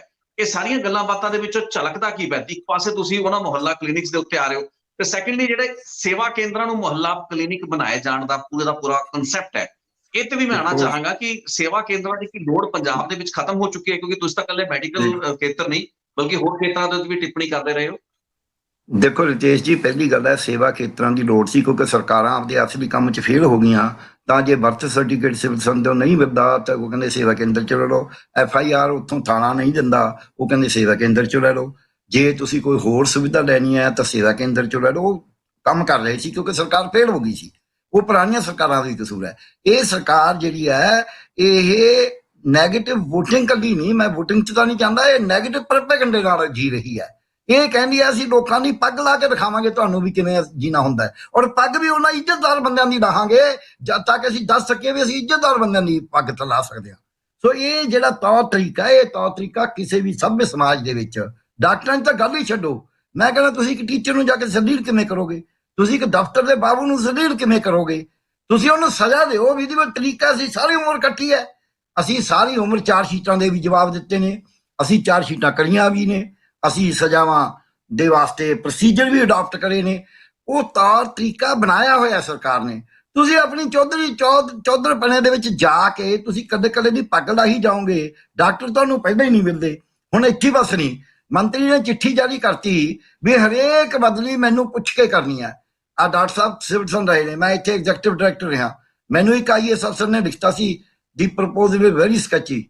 ਮੈਂ ਉਹਨੂੰ ਲਿਖਿਆ ਹਾਸੇ 'ਚ, ਮੈਂ ਕਿਹਾ ਓਹੋ, ਮੈਂ ਤਾਂ ਸੋਚਿਆ ਵੀ ਮੈਂ ਤੈਨੂੰ ਲਿਖਣਾ ਵੀ ਇੰਨੇ ਪੈਸੇ ਜਾਰੀ ਕਰ ਦੇ ਤੇ ਇਹ ਤੈਨੂੰ ਉਹ ਹੁਕਮ ਕਰਨਾ ਪੈਣਾ ਸੀ, ਕਿਉਂਕਿ ਮੇਰੇ ਕੋਲ ਇਹ ਅਥਾਰਟੀ ਹੈ ਸਰਕਾਰ ਦੀ ਕਿ ਇਹ ਵਰਤਣੇ ਕਿਵੇਂ ਨੇ ਤੁਸੀਂ ਡਿਸਾਈਡ ਕਰੋਗੇ ਤੇ ਉਹਨਾਂ ਨੇ ਤਾਂ ਸਿਰਫ ਰਿਲੀਜ਼ ਕਰਨੇ ਨੇ। ਪਰ ਤੂੰ ਐਂ ਨਾ ਸੋਚ ਵੀ ਮੈਂ ਬਿਨਾਂ ਪ੍ਰਪੋਜ਼ਲ ਕਰਿਆ, ਆ ਚੱਕ ਪ੍ਰਪੋਜ਼ਲ ਵੀ। ਵੈਸੇ ਤਾਂ ਮੈਂ ਤੁਹਾਨੂੰ ਕਹਿਣਾ, ਜਦ ਅਸੀਂ ਕੰਮ ਕਰਦੇ ਗਲਤੀਆਂ ਵੀ ਹੋਣਗੀਆਂ। ਰਾਜ ਬਹਾਦਰ ਦੇ ਇੱਕ ਤਾਂ ਉਹਦੇ ਐਟੀਟਿਊਡ ਦੇ ਬਾਰੇ ਮੈਂ ਕੋਈ ਪੋਜ਼ਿਟਿਵ ਨਹੀਂ ਕਹਾਂਗਾ, ਨੈਗੇਟਿਵ ਹੋ ਸਕਦਾ ਹੈ। ਉਹਦੇ ਮਾੜੇ ਪੱਖ ਵੀ ਹੋ ਸਕਦੇ ਨੇ, ਉਹਦੇ ਮਾੜੇ ਪੱਖ ਹੁੰਦੇ। ਉਹਦੇ 4 EMPLOYE ਜਿਨ੍ਹਾਂ ਦਾ ਉਹਨੇ ਕੰਮ ਨਹੀਂ ਕਰਿਆ ਹੋਊਗਾ, ਜਿਹੜੇ ਕਿਸੇ ਸਿਆਸਤਦਾਨ ਦੇ ਕਹੇ ਤੋਂ ਝੂਠੀ ਡਿਗਰੀ ਨਹੀਂ ਦਿੱਤੀ ਹੋਏਗੀ, ਉਹ ਕਿਸੇ ਦੇ ਕਹੇ ਤੋਂ 25 ਦੀ 26 ਨਹੀਂ ਬਣਵਾਉਣ ਵਾਸਤੇ ਕਿਹਾ ਹੋਣਾ, ਉਹ ਵੀ ਉਹਦੇ ਨਾਲ ਨਾਰਾਜ਼ ਹੋਣਗੇ। ਕੋਈ 4 EMPLOYE ਇਸ ਗੱਲ ਤੇ ਵੀ ਨਾਰਾਜ਼ ਹੋਣਗੇ ਜਿਨ੍ਹਾਂ ਨੇ ਉਹਨੂੰ ਟੋਕਤਾ ਹੋਊਗਾ ਭਾਈ ਕੰਮ ਕਰਿਆ ਕਰੋ। ਸੋ ਨਾਰਾਜ਼ਗੀ ਹੋਣਾ ਹੋਰ ਗੱਲ ਹੈ। ਉਹ ਜਿਹੜੇ ਨਾਰਾਜ਼ ਨੇ ਉਹ ਉਹਨਾਂ ਨੂੰ ਫੜ ਕੇ ਉਹਨਾਂ ਨਾਲ ਚਲਾ ਲੈਣ ਫਿਰ ਹਸਪਤਾਲ। ਇਹ ਜਦ ਤੁਸੀਂ ਇਸ ਤਰੀਕੇ ਫਿਰ ਤਾਂ ਮੇਰਾ ਇੱਕ ਸਵਾਲ ਹੈ, ਰਾਜ ਬਹਾਦਰ ਨੇ ਆਪਦਾ ਕੰਮ ਨਹੀਂ ਕਰਿਆ, ਉਹ ਫੇਲ ਹੋ ਗਿਆ ਆਪਦੇ ਕੰਮ 'ਚ। ਕਾਹਦੇ ਕੰਮ 'ਚ ਫੇਲ ਹੋ ਗਿਆ? ਸੁਪਰਵਾਈਜ਼ਰੀ ਕੰਮ 'ਚ, ਵੀ ਕਿਉਂਕਿ ਉਹਦੇ ਥੱਲੇ ਹੈ। ਫਿਰ ਜੇ ਹਸਪਤਾਲ ਉਹਦੇ ਥੱਲੇ ਹੈ, ਉਹਦੇ ਉੱਤੇ ਇੱਕ ਰਾਜ ਬਹਾਦਰ ਹੈ, ਉਹਦੇ ਉੱਤੇ ਮੰਤਰੀ ਹੈ, ਫਿਰ ਤਾਂ ਮੰਤਰੀ ਵੀ ਫੇਲ ਹੈ। ਉਹਦੇ ਉੱਤੇ ਮੁੱਖ ਮੰਤਰੀ ਹੈ, ਫਿਰ ਤਾਂ ਮੁੱਖ ਮੰਤਰੀ ਵੀ ਫੇਲ ਹੈ। ਇਹ ਦੋ ਅੱਗੇ ਦੂਜੀ ਗੱਲ। ਉਸ ਹਸਪਤਾਲ ਨੂੰ ਕੋਈ ਬਜਟ ਨਹੀਂ ਦਿੱਤਾ ਜਾਂਦਾ। ਉਸ ਹਸਪਤਾਲ ਨੂੰ ਜੇ ਬਜਟ ਨਹੀਂ ਦਿੱਤਾ ਗਿਆ, ਇਹ ਮੰਤਰੀ ਉਹਦੇ ਐਮਐਲਏ ਸੀ, ਮੰਤਰੀ ਜੇ ਬਣਿਆ ਨਹੀਂ ਸੀ, ਇਹਨੇ ਪੁੱਛਿਆ ਵੀ ਇਹ ਬਾਬਾ ਫਰੀਦ ਯੂਨੀਵਰਸਿਟੀ ਨੂੰ ਜਦ ਤੁਸੀਂ ਕੋਈ ਪੈਸੇ ਨਹੀਂ ਦਿੱਤਾ, ਤੁਸੀਂ ਗੁਰੂ ਨਾਨਕ ਦੇਵ ਯੂਨੀਵਰਸਿਟੀ ਨੂੰ ਦਿੱਤਾ ਹੈ, ਤੁਸੀਂ ਗੁਰੂ ਰਵਿਦਾਸ ਯੂਨੀਵਰਸਿਟੀ ਨੂੰ ਦਿੱਤਾ ਹੈ, ਤੁਸੀਂ ਪੰਜਾਬੀ ਯੂਨੀਵਰਸਿਟੀ ਨੂੰ ਦਿੱਤਾ ਹੈ, ਤੁਸੀਂ ਐਗਰੀਕਲਚਰ ਯੂਨੀਵਰਸਿਟੀ ਨੂੰ ਦਿੱਤਾ, ਤੁਸੀਂ ਬਾਬਾ ਫਰੀਦ ਨੂੰ ਕੋਈ ਵੀ ਪੈਸਾ ਨਹੀਂ ਰੱਖਿਆ ਹੋਇਆ। ਇਹਨੇ ਪੁੱਛਿਆ, ਇਹਨੇ ਆਪਦੀ ਜ਼ਿੰਮੇਵਾਰੀ ਨਹੀਂ ਨਿਭਾਈ, ਔਰ ਵੱਡੀ ਜ਼ਿੰਮੇਵਾਰੀ ਹੈ ਉਹ, ਕਿਉਂਕਿ ਪੈਸਿਆਂ ਦੇ ਨਾਲ ਹੀ ਚੱਲਦੇ ਨੇ ਹਸਪਤਾਲ। ਤਾਂ ਤੁਸੀਂ ਗੁਰੂ ਗੋਬਿੰਦ ਸਿੰਘ ਜੀ ਹਸਪਤਾਲ, ਸ੍ਰੀ ਗੁਰੂ ਗੋਬਿੰਦ ਸਿੰਘ ਹਸਪਤਾਲ ਨੂੰ ਕੋਈ ਪੈਸਾ ਨਹੀਂ ਦਿੱਤਾ, 10 ਲੱਖ ਰੁਪਇਆ ਦਿੱਤਾ ਸਿਰਫ, ਜਿੱਥੇ 70 ਕਰੋੜ ਚਾਹੀਦਾ ਹੈ। ਕਿ ਤੁਸੀਂ ਭਾਈ ਇਹ ਕਿਉਂ ਕਰਿਆ ਇਦਾਂ, ਇਹ ਵਿਤਕਰਾ ਕਿਉਂ ਹੈ? ਗੁਰੂ ਨਾਨਕ ਦੇਵ ਹਸਪਤਾਲ ਰਜਿੰਦਰਾ ਹਸਪਤਾਲ ਦੇ ਮੁਕਾਬਲੇ ਇਹਨੂੰ ਇੰਨੇ ਸਿਰਫ ਲੱਖਾਂ 34 ਕਰੋੜਾਂ ਚ, ਇਹ ਕੀ ਗੱਲ ਹੈ? ਇਹਨੇ ਪੁੱਛਿਆ, ਇਹਨੇ ਆਪਦੀ ਡਿਊਟੀ ਬਜਟ ਪਾਸ ਕਰਨ ਵੇਲੇ ਬਤੌਰ ਐਮਐਲਏ ਨਿਭਾਈ ਨਹੀਂ।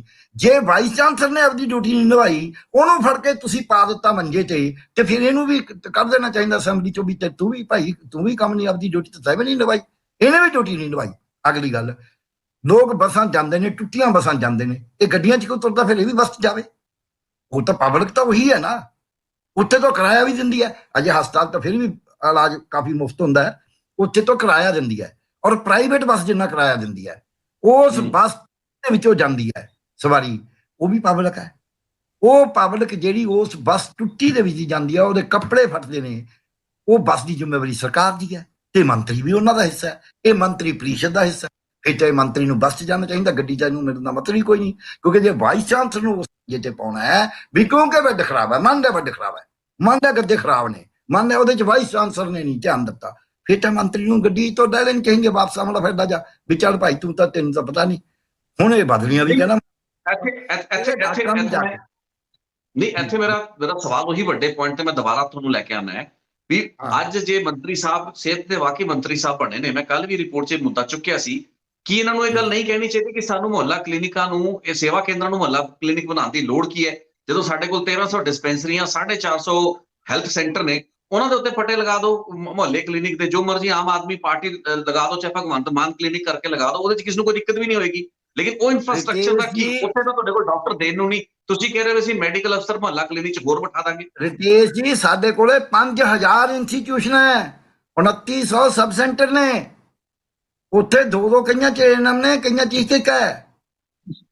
ਇਸ ਤੋਂ ਅੱਗੇ ਸਾਡੇ ਕੋਲੇ ਡਿਸਪੈਂਸਰੀ ਰੂਰਲ ਏਰੀਆ 'ਚ 1300 ਨੇ, ਸਾਡੇ ਕੋਲ 416 ਰੂਰਲ ਏਰੀਆ ਦੇ ਵਿੱਚ, 426 ਰੂਰਲ ਏਰੀਆ ਦੇ ਵਿੱਚ ਪ੍ਰਾਇਮਰੀ ਹੈਲਥ ਸੈਂਟਰ ਨੇ, ਸਾਡੇ ਕੋਲ 151 ਕਮਿਊਨਿਟੀ ਹੈਲਥ ਸੈਂਟਰ ਨੇ ਜਿਹੜੇ ਰੂਰਲ ਏਰੀਆ ਵਾਸਤੇ ਨੇ, ਕਈ ਉਹਨਾਂ 'ਚ ਰੂਰਲ ਏਰੀਆ 'ਚ ਹੀ ਨੇ ਐਗਜ਼ੈਕਟਲੀ, ਕਈ ਕਿਉਂਕਿ ਜਿਹੜੇ ਛੋਟੇ ਟਾਊਨ ਨੇ ਉਹ ਹੁਣ ਅਰਬਨ ਏਰੀਆ ਬਣ ਗਿਆ। ਤੇ ਇਸ ਕਰਕੇ ਐਡੀ ਵੱਡੀ ਇਨਫਰਾਸਟ੍ਰਕਚਰ ਹੋਣ ਦੇ ਬਾਵਜੂਦ ਤੁਸੀਂ ਇੱਕ ਨਵਾਂ, ਮੈਂ ਤਾਂ ਪੰਜਾਬੀ 'ਚ ਕਹੂੰ ਵੀ ਉਹ ਕਹਿੰਦੇ ਵੀ ਅਕਲ ਗਈ ਤੇ ਮੱਝ ਵੇਚ ਕੇ ਘੋੜੀ ਲਈ, ਦੁੱਧ ਪੀਣੋਂ ਗਿਆ ਤੇ ਦੁੱਧ ਚੁੱਕਣੀ ਪਈ, ਉਹ ਗੱਲ ਹੈ। ਤੇ ਇਹਨਾਂ ਨੂੰ ਕੋਈ ਵੀ ਹੈਲਥ ਬਾਰੇ ਊੜਾ ਨਹੀਂ ਆਉਂਦਾ, ਊੜਾ ਨਹੀਂ ਆਉਂਦਾ, ਮੈਂ ਕਹਿਣ ਨੂੰ ਤਿਆਰ ਹਾਂ, ਨਾ ਇਹ ਸਿੱਖਣ ਨੂੰ ਤਿਆਰ ਨੇ। 12 ਡਾਕਟਰ ਤੁਹਾਡੇ ਕੋਲ ਹੋਣ, ਉਹ ਭਾਈ ਤੁਸੀਂ ਬਾਕੀ ਲੋਕਾਂ ਨੂੰ ਨਹੀਂ ਸੁਣਨਾ, ਤੁਸੀਂ ਕਹੋਗੇ ਤਾਂ ਸਾਡੇ ਵਿਰੋਧੀ ਹੋਣਗੇ, ਸਾਨੂੰ ਗਲਤ ਰਾਏ ਨਾ ਦੇ ਦੇਣ, ਤੁਸੀਂ ਆਪਦੇ ਜਿਨ੍ਹਾਂ ਨੂੰ ਟਿਕਟ ਦਿੱਤੀ ਉਹਨਾਂ ਨੂੰ ਹੀ ਸੁਣ ਲਓ। ਉਹ ਐਮਡੀ ਐਮਐਸ ਨੇ, ਉਹਨਾਂ ਚੋਂ ਟ੍ਰੇਡ ਯੂਨੀਅਨ ਲੀਡਰ ਰਹੇ ਨੇ, ਉਹਨਾਂ ਚੋਂ ਸਪੈਸ਼ਲਿਸਟ ਡਾਕਟਰਾਂ ਦੇ ਪ੍ਰਧਾਨ ਰਹੇ ਨੇ, ਉਹਨਾਂ ਚੋਂ ਪਬਲਿਕ ਦੇ ਵਿੱਚ ਕੰਮ ਕਰਦੇ ਰਹੇ ਨੇ। ਉਹ ਬੰਦੇ ਕੋਈ ਊਂ ਤਾਂ ਨਹੀਂ ਤੁਰੇ ਫਿਰਦੇ, ਉਹ ਕੋਈ ਅਫਸਰੀ ਨਹੀਂ ਕਰੀ ਉਹਨਾਂ ਨੇ ਕੰਮ ਵੀ ਕਰੇ ਨੇ, ਉਹ ਐਸਐਮਓ ਰਹੇ ਨੇ ਕਈ ਉਹਨਾਂ ਚੋਂ। ਤੁਸੀਂ ਭਾਈ ਉਹਨਾਂ ਨੂੰ ਪੁੱਛ ਲਓ, ਤੁਹਾਡੇ ਡਾਕਟਰ ਨੇ, ਉਹ ਤੁਸੀਂ ਟਿਕਟ ਦਿੱਤਾ ਹੈ, ਤੁਸੀਂ ਉਹਨਾਂ ਨੂੰ ਪੁੱਛ ਲਓ ਯਾਰ ਹੈਲਥ 'ਚ ਪ੍ਰੋਬਲਮ ਕੀ ਨੇ, ਆਪਾਂ ਇਹਨੂੰ ਕਿਵੇਂ ਟੈਕਲ ਕਰੀਏ, ਕਿਹੜੇ ਪਾਸੇ ਦੀ ਜਾਈਏ। ਸੋ ਜੇ ਮੈਂ ਇੱਕ ਗੱਲ ਕਹੂੰਗਾ ਮੰਤਰੀ ਕੋਲ, ਤੁਸੀਂ ਕਿਹਾ ਵੀ ਮੰਤਰੀ ਕਿਉਂ ਨਹੀਂ ਕਹਿੰਦਾ, ਮੰਤਰੀ ਦੀ ਹਿੰਮਤ ਪਈ ਜੋ ਇਹ ਕਹਿਣ ਦੀ। ਮੰਤਰੀ ਤਾਂ ਉਹ ਜਿਵੇਂ ਕਹਿੰਦੇ ਨੇ ਵੀ ਕਮਿਆਰੀ ਦਾ ਕਹਿੰਦੇ ਤੇ ਜੋਰ ਚੱਲਦਾ ਵੀ ਉਹਦੇ ਡੰਡੇ ਮਾਰੂ। ਮੰਤਰੀ ਦੀ ਕਿੱਥੋਂ ਹਿੰਮਤ ਪਈ ਜੂ ਵੀ ਉਹ ਭਗਵੰਤ ਮਾਨ ਨੂੰ ਕਹਦੇ ਵੀ ਇਹ ਗਲਤ ਹੈ। ਮੰਤਰੀ ਮੈਂ ਉਸ ਤੋਂ ਅੱਗੇ ਜਾਣਾ ਹੈ, ਮੈਂ ਉਸ ਤੋਂ ਨਹੀਂ, ਮੈਂ ਇੱਕ ਲਾਈਨ ਕਹਿਣਾ, ਮੰਤਰੀ ਕੇਜਰੀਵਾਲ ਸਾਹਮਣੇ ਬੋਲ ਕੇ ਦਿਖਾਵੇ, ਮੰਤਰੀ ਕਹਿ ਕੇ ਦਿਖਾਵੇ ਵੀ ਤੁਸੀਂ ਜਿਹੜੀਆਂ ਰਾਜ ਸਭਾ ਦੇ ਵਿੱਚ ਬੰਦੇ ਚੁਣੇ, ਜਿਨ੍ਹਾਂ ਨੂੰ ਸਾਨੂੰ ਵੋਟ ਪਾਉਣ ਨੂੰ ਕਿਹਾ ਤੇ ਅਸੀਂ ਪਾਈ ਵੀ, ਤੁਸੀਂ ਸਾਨੂੰ ਪੁੱਛਿਆ ਨਹੀਂ ਤੇ ਤੁਸੀਂ ਪੰਜਾਬ ਤੋਂ ਬਾਹਰ ਦੇ ਦਿੰਦੇ, ਕਹਿ ਕੇ ਦਿਖਾਵੇ। ਅਸੀਂ ਆ ਡਾਕਟਰ ਰੰਧਾਵਾ ਬੈਠੇ ਨੇ, ਮੈਂ ਬੈਠਾ, ਅਸੀਂ ਡਾਇਰੈਕਟਰ ਨੂੰ, ਮੰਤਰੀ ਨੂੰ, ਅਸੀਂ ਉੱਤੇ ਤੱਕ ਇਹ ਕਹਿੰਦੇ ਸੀ ਡਾਕਟਰ ਪੈਸੇ ਦੇ ਕੇ ਘਰ ਹਾਜ਼ਰ ਰਹਿੰਦੇ ਨੇ, ਤੁਸੀਂ ਦੱਸੋ ਕੀ ਕਰਦੇ ਹੋ। ਇਹ ਕਹਿ ਕੇ ਦਿਖਾਵੇ, ਇਹ ਕਹਿ ਕੇ ਦਿਖਾਵੇ ਜੇ ਮੰਤਰੀ 'ਚ ਇੰਨੀ ਹਿੰਮਤ ਹੈ। ਔਰ ਅਸੀਂ ਅੱਜ ਤੱਕ ਅਸੀਂ ਬਹੁਤ ਐਜੀਟੇਸ਼ਨਾਂ ਕਰੀਆਂ ਨੇ, ਅਸੀਂ ਅੱਜ ਤੱਕ ਕਿਸੇ ਅਫਸਰ ਦੀ, ਕਿਸੇ IAS ਅਫਸਰ ਦੀ, ਕਿਸੇ ਮੰਤਰੀ ਦੀ ਅਸੀਂ ਕਦੇ ਨਾ ਇਨਸਲਟ ਕਰੀ ਹੈ, ਨਾ ਉਹਨਾਂ ਨੇ ਸਾਡੀ ਕਰੀ, ਐਵੇਂ ਕਰੀਏ। ਕਿਉਂ ਡਾਕਟਰ ਸਾਹਿਬ, ਤੁਹਾਨੂੰ ਪਤਾ ਹੋਊਗਾ, ਤੁਸੀਂ ਦੇ ਦਿਓ ਜੋ। ਮੈਨੂੰ ਤਾਂ ਐਟਲੀਸਟ ਸਾਰੇ ਜੀਵਨ 'ਚ ਇਹ ਹੈ ਵੀ ਕਿਸੇ ਪੋਲੀਟੀਆ ਸੇ ਐਜੀਟੇਸ਼ਨਾਂ ਬੜੀਆਂ ਵੱਡੀਆਂ ਕਰੀਆਂ ਨੇ, ਬਹੁਤ ਕੁਝ ਕਹਿੰਦੇ ਸੀ ਉਹਨਾਂ ਨੂੰ ਮੀਟਿੰਗਾਂ 'ਚ। ਨਾ ਕਿਸੇ ਅਫਸਰ ਨੇ, ਇੱਕ ਅੱਧਾ ਅਫਸਰ ਸੀ ਇੱਕ ਬੜਾ ਰੀਅਲ ਜਿਹਾ, ਉਹਨੂੰ ਅਸੀਂ ਊਂ ਚੇਪੀ ਲਾ ਦਿੰਦੇ ਸੀ ਵੀ ਚੰਗਾ ਲਾ ਲਾ ਜੋ ਜਿਹੜਾ ਲਾਣਾ। ਬਾਕੀ ਸਾਨੂੰ ਕਦੇ ਕਿਸੇ ਨੇ ਐਦਾਂ ਨਹੀਂ ਬਿਹੇਵ ਕਰਿਆ। ਆਹ ਪਹਿਲੀ ਵਾਰੀ ਮੈਂ ਦੇਖੀ। ਅੱਜ ਤੱਕ BJP ਦੇ ਮੰਤਰੀ, ਮੈਂ ਕਹਿਣ ਨੂੰ ਚਾਹ ਰਿਹਾ ਇੱਥੇ ਓਪਨਲੀ, BJP ਦੇ ਮੰਤਰੀ ਸਭ ਤੋਂ ਜ਼ਿਆਦਾ ਅੱਖੜ ਬੋਲਦੇ ਸੀ। ਮੈਂ ਇੰਨਾ ਅੱਖੜ ਬੋਲਦੇ ਨਹੀਂ ਦੇਖਿਆ ਉਹਨਾਂ ਨੂੰ। ਆਹ ਤਰੀਕਾ ਤਾਂ ਕੋਈ ਕਿਸੇ ਨੇ ਕਰੇ ਹੀ ਨਹੀਂ। 100 ਮਤਭੇਦ ਮੇਰੇ ਉਹਨਾਂ ਨਾਲ ਰਹੇ ਨੇ, ਕਈਆਂ ਨਾਲ ਮੇਰੀ ਦੋਸਤੀ ਵੀ ਰਹੀ ਹੈ, ਕਈਆਂ ਨਾਲ ਮੇਰੇ ਮਤਭੇਦ ਵੀ ਰਹੇ ਨੇ, ਪਰ ਮੈਨੂੰ ਅੱਜ ਤੱਕ ਇਹ ਨਹੀਂ ਹੋਇਆ ਵੀ ਕਿਸੇ ਮੰਤਰੀ ਨੇ ਤੂੰ ਕਹਿ ਕੇ ਵੀ ਗੱਲ ਕਰੀ। ਇਹ ਬਾਂਹ ਫੜ ਕੇ ਵਾਈਸ ਚਾਂਸਲਰ ਨੂੰ ਪਾ ਰਿਹਾ।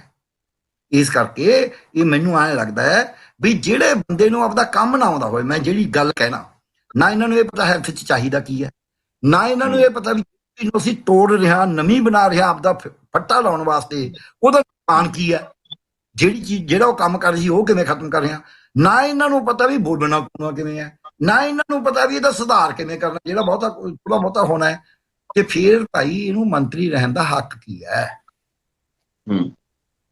ਤੇ ਨਾਲ ਇਸ ਦੇ ਨਾਲ ਜਿਹੜਾ ਇੱਕ ਵੱਡਾ ਸਵਾਲ ਹੈ ਡਾਕਟਰ ਸਾਹਿਬ, ਤੁਸੀਂ ਰੰਧਾਵਾ ਸਾਹਿਬ ਬੇਸ਼ੱਕ ਇਹਦਾ ਰਿਪਲਾਈ ਕਰ ਦਿਓ ਕਿ ਇਕੱਲਾ ਮੰਤਰੀ ਹੀ ਕਿਉਂ ਅੱਗੇ ਸਵਾਲ ਪੁੱਛੇ ਜਦੋਂ ਫਰਮਾਨ ਹੀ ਦਿੱਲੀ ਤੋਂ ਆ ਰਿਹਾ ਹੈ। ਹੁਣ ਇੱਥੇ ਤਾਂ ਸਰਕਾਰ ਚਲਾਉਣ ਲਈ ਇੱਕ ਸਲਾਹਕਾਰ ਕਮੇਟੀ ਬਣਾਤੀ ਤੇ ਹਾਈ ਕੋਰਟ ਚ ਉਸ ਉੱਤੇ ਵੀ ਵਿਚਾਰ ਚੱਲਦਾ ਪਿਆ ਵੀ ਸਲਾਹਕਾਰ ਕਮੇਟੀ ਦੀ ਸੈਂਕਟਿਟੀ ਕੀ ਹੈ। ਰਾਘਵ ਚੱਡੇ ਨੂੰ ਸਿਰ ਤੇ ਲਿਆ ਕੇ ਬਿਠਾਤਾ। ਉਹਨਾਂ ਹਾਲਾਤਾਂ ਦੇ ਵਿੱਚ ਜਦੋਂ ਉੱਤੇ ਆਰਡਰ ਹੀ ਆ ਗਿਆ ਵੀ ਤੁਸੀਂ ਮੁਹੱਲਾ ਕਲੀਨਿਕ ਜੋ ਦਿੱਲੀ 'ਚ ਚੱਲਦਾ ਉਦਾਂ ਹੀ ਹੂ ਜਿਹੜਾ ਪ੍ਰੋਟੋਟਾਈਪ ਹੈ ਉਸਨੂੰ ਪੰਜਾਬ ਦੇ ਵਿੱਚ ਲਾਗੂ ਕਰਨਾ, ਤਾਂ ਉਸ ਤੋਂ ਬਾਅਦ ਫਿਰ ਆਪਣੀ ਅਕਲ ਲੜਾਉਣ ਦਾ ਇੱਥੇ ਸਮਾਂ ਤੇ ਵੇਲ ਹੀ ਕਿਸ ਕੋਲ, ਜਾਂ ਕਹਿ ਲਈਏ ਉਹਦੀ ਸਪੇਸ ਹੀ ਕਿਸ ਕੋਲ ਹੈਗੀ ਹੈ?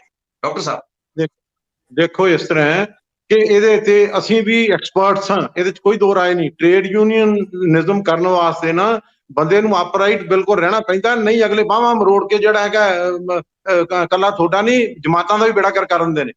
ਅੱਜ ਤੱਕ ਮਹਾਰਾਜ ਸੱਚੇ ਪਾਤਸ਼ਾਹ ਦੀ ਕਿਰਪਾ 32 ਸਾਲ ਦੀ ਸਰਵਿਸ ਕੀਤੀ ਹੈ, ਨਾਟ ਈਵਨ ਵੰਸ ਗਵਰਨਰ ਆਏ, ਚੀਫ ਮਿਨਿਸਟਰ ਆਏ, ਸਾਡੀ ਬਾਂਹ ਨਹੀਂ ਕੋ ਮਰੋੜ ਸਕਿਆ, ਕਿਉਂਕਿ ਪਰਮੇਸ਼ਰ ਨੇ ਸਾਡੇ ਦੀ ਕਿਰਪਾ ਕੀਤੀ। ਦੂਜੀ ਗੱਲ, ਉਹਦੀ ਬਖਸ਼ਿਸ਼ ਸੀ ਤੇ ਸਾਰੀ ਖੇਡ ਹੋਈ।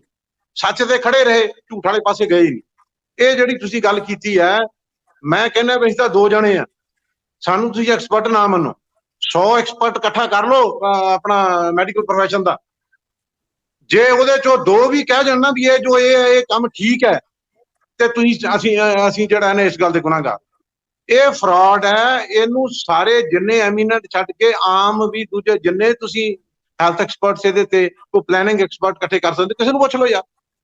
ਜੇ ਫਰਾਡ ਹੈ ਤੇ Y this is being played. ਤੁਸੀਂ ਲੋਕਾਂ ਦੇ ਨਾਲ ਜਿਹੜੀ ਚੀਜ਼ ਉਹਨਾਂ ਨੂੰ ਚਾਹੀਦੀ ਹੈ ਉਹਦੀ ਥਾਂ ਤੇ ਤੁਸੀਂ ਲੋਕਾਂ ਦੀ ਸਿਹਤ ਨਾਲ ਖਿਲਵਾੜ ਕਰ ਰਹੇ ਹੋ। ਤੁਸੀਂ ਉਹਨਾਂ ਨੂੰ ਜਿਹੜਾ ਕਿ ਅੱਛਾ ਦੂਸਰੇ ਪਾਸੇ ਕੀ ਹੈ, ਇਹ ਬਿਲਕੁਲ ਠੀਕ ਤੁਸੀਂ ਕਹਿ ਰਹੇ ਹੋ। ਸਾਰਾ ਇਸ਼ੂ ਆਉਂਦਾ ਸਕ੍ਰਿਪਟਡ ਆਉਂਦਾ, ਜਿਹੜਾ ਕੇਜਰੀਵਾਲ ਜਿਹੜਾ ਇਹਨਾਂ ਨੇ ਆਪਣਾ ਜਿਹੜਾ ਦਿੱਲੀ ਤੋਂ ਜੋ ਕਹਿੰਦਾ ਉਹਦੇ ਮੁਤਾਬਕ ਹੁੰਦਾ। ਸਾਡਾ ਵੀ ਜਿਹੜਾ ਚੀਫ ਮਿਨਿਸਟਰ ਜਾ ਕੇ ਉਹਦੇ ਪੈਰੀਆਂ ਥਲਾਉਂਦਾ ਤੇ ਜਿਹੜਾ ਹੈਗਾ ਜੋ ਉਹਨੇ ਕਹਿਤਾ ਤੇ ਉਹਦੇ ਮੁਤਾਬਕ ਚੱਲਦਾ। ਇਹ ਇੱਕ ਏਜੰਡਾ ਹੈ ਕਿ ਜਿਸ ਤਰੀਕੇ ਨਾਲ ਵੀ ਹੁੰਦਾ ਇਸ ਵੇਲੇ ਮੈਡੀਕਲ ਫਟਰਨਿਟੀ ਹੀ ਇੱਕ ਇਹੋ ਜਿਹੀ ਚੀਜ਼ ਰਹਿ ਗਈ ਫਿਊਚਰ 'ਚ ਜਿਹੜੀ ਮਾੜੇ ਮੋਟਾ ਸਿਰ ਚੁੱਕ ਸਕਦੀ ਹੈ, ਜਿਹਦੇ ਨਾਲ ਲੋਕੀ ਲੱਗ ਸਕਦੇ ਨੇ। ਬਾਕੀ ਅਸੀਂ ਮਾਰ ਲਏ ਸਾਰੇ, ਕਿਉਂਕਿ ਉਹਨਾਂ ਦੀਆਂ ਕਰਤੂਤਾਂ ਕਰਕੇ ਉਹ ਝੂਠੇ ਖੜੇ ਸੀਗੇ। ਇਹ ਜਿਹੜੀ ਹੈ ਇਹਨਾਂ ਨੇ ਜਾਨਾਂ ਵੀ ਦਿੱਤੀਆਂ ਨੇ, ਲੋਕਾਂ ਦੀ ਸੇਵਾ ਵੀ ਕਰਦੇ ਨੇ, ਲੋਕੀ ਇਹਨਾਂ ਦੇ ਨਾਲ ਨੇ। ਅਸੀਂ ਸਾਰੀਆਂ ਟਿਕਟਾਂ ਦਿੱਤੀਆਂ ਸੀ, ਸਾਰੇ ਦੇ ਸਾਰੇ ਜਿੱਤ ਗਏ, ਲੱਖਾਂ ਦੇ ਹਿਸਾਬ ਨਾਲ ਜਿੱਤ ਗਏ। ਸਾਡੀ ਵੇਵ ਤੋਂ ਵੀ ਉੱਤੋਂ ਦੀ ਗੱਲ ਚੱਲੀ ਗਈ। ਇਹਨਾਂ ਨੂੰ ਜਿਸ ਤਰੀਕੇ ਨਾਲ ਵੀ ਹੁੰਦਾ ਇਹਨਾਂ ਨੂੰ ਨਿਗੇਟ ਕਰੋ। ਇਹਨਾਂ ਨੂੰ ਜੋ ਵੀ ਔਨਸਲਾਟ ਹੁੰਦਾ ਕਿਉਂ ਹੋ ਰਿਹਾ ਸਾਡੇ ਤੇ, ਪਰ ਅਸੀਂ ਇਸ ਨੂੰ ਸਮਝਦੇ ਹਾਂ। ਅਸੀਂ ਕਾਕੇ ਨਹੀਂ ਹਾਂ। ਆਫਟਰ ਆਲ ਅਸੀਂ ਜਿਹੜਾ ਹੈਗਾ ਮਤਲਬ ਜਿਹੜੇ ਇੰਨੀਆਂ ਪੜ੍ਹਾਈਆਂ ਕਰਕੇ ਜਿਹੜੇ ਕਹਿ ਦਿੰਦੇ ਨੇ ਵੀ ਜਿਹੜੀ ਕਰੀਮ ਆਫ ਦੀ ਉਹਦੇ ਚ ਸੋਸਾਇਟੀ ਜਾਂਦੀ ਹੈ। ਅਸੀਂ ਨਹੀਂ ਕਹਿੰਦੇ ਵੀ ਅਸੀਂ ਕਰੀਮ ਆ, ਲੋਕੀ ਕਹਿੰਦੇ ਨੇ ਵੀ ਅਸੀਂ ਕਰੀਮ ਆ। ਅਸੀਂ ਗੱਲ ਲੱਭ ਲਈ। ਇਹ ਸਾਨੂੰ ਇਹ ਪੰਜਾਬ ਦਾ ਬੇੜਾਗਰਕ ਕਰਨ ਵਾਸਤੇ ਇੱਕੋ ਇੱਕ ਤੇ ਰਹਿ ਗਈ ਡਾਕਟਰਾਂ ਦੀ ਹੁਣ ਜਿਹੜੀ ਹੈ, ਜਿਹਦੇ ਤੋਂ ਕੋਈ ਜਿਹੜੀ ਹੈ ਵੀ ਇਹ ਖੜ ਸਕਦੇ ਨੇ ਉਹ ਖੜਨਗੇ। ਇਹ ਸਾਨੂੰ ਮੁਕਾਉਣ ਤੇ ਆਏ ਹੋਏ ਨੇ, ਅਸੀਂ ਮੁੱਕਣ ਵਾਲੇ ਨਹੀਂ ਹਾਂ।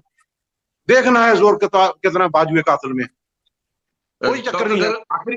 ਜੀ ਬਹੁਤ ਬਹੁਤ ਧੰਨਵਾਦ ਡਾਕਟਰ ਰੰਧਾਵਾ। ਤੇ ਡਾਕਟਰ ਗਰ ਆਖਰੀ ਤੁਹਾਡੇ ਤੋਂ ਵਰਡ, ਆਪਾਂ ਨਾ ਪੱਖੀ ਤਾਂ ਚਲੋ ਗੱਲਾਂ ਬਾਤਾਂ ਬਹੁਤ ਹੋ ਗਈਆਂ, ਲੇਕਿਨ ਪੰਜਾਬ ਦੀ ਸਿਹਤ ਸੇਵਾਵਾਂ ਦੇ ਵਿੱਚ ਸੁਧਾਰ ਲਈ ਚਾਹੀਦਾ ਕੀ ਹੈ? ਇਹ ਮੁਹੱਲਾ ਕਲੀਨਿਕ ਦੀ ਜਗ੍ਹਾ ਕੋਈ ਐਸਾ ਆਪਾਂ ਹਾਂ ਪੱਖੀ ਗੱਲਬਾਤ ਦੱਸ ਸਕਦੇ ਹਾਂ ਜੋ ਕਿ ਸਰਕਾਰ ਨੂੰ ਵੈਸੇ ਤਾਂ ਬਹੁਤ ਚੀਜ਼ਾਂ ਕਰਨ ਦੀ ਲੋੜ ਹੋਏਗੀ, ਲੇਕਿਨ ਸਰਕਾਰ ਜੇ ਉਧਰ ਜ਼ੋਰ ਲਗਾਵੇ, ਤਵੱਜੋ ਦੇਵੇ ਤਾਂ ਮੈਨੂੰ ਲੱਗਦਾ ਜ਼ਿਆਦਾ ਬਿਹਤਰ ਨਤੀਜੇ ਆਉਣਗੇ।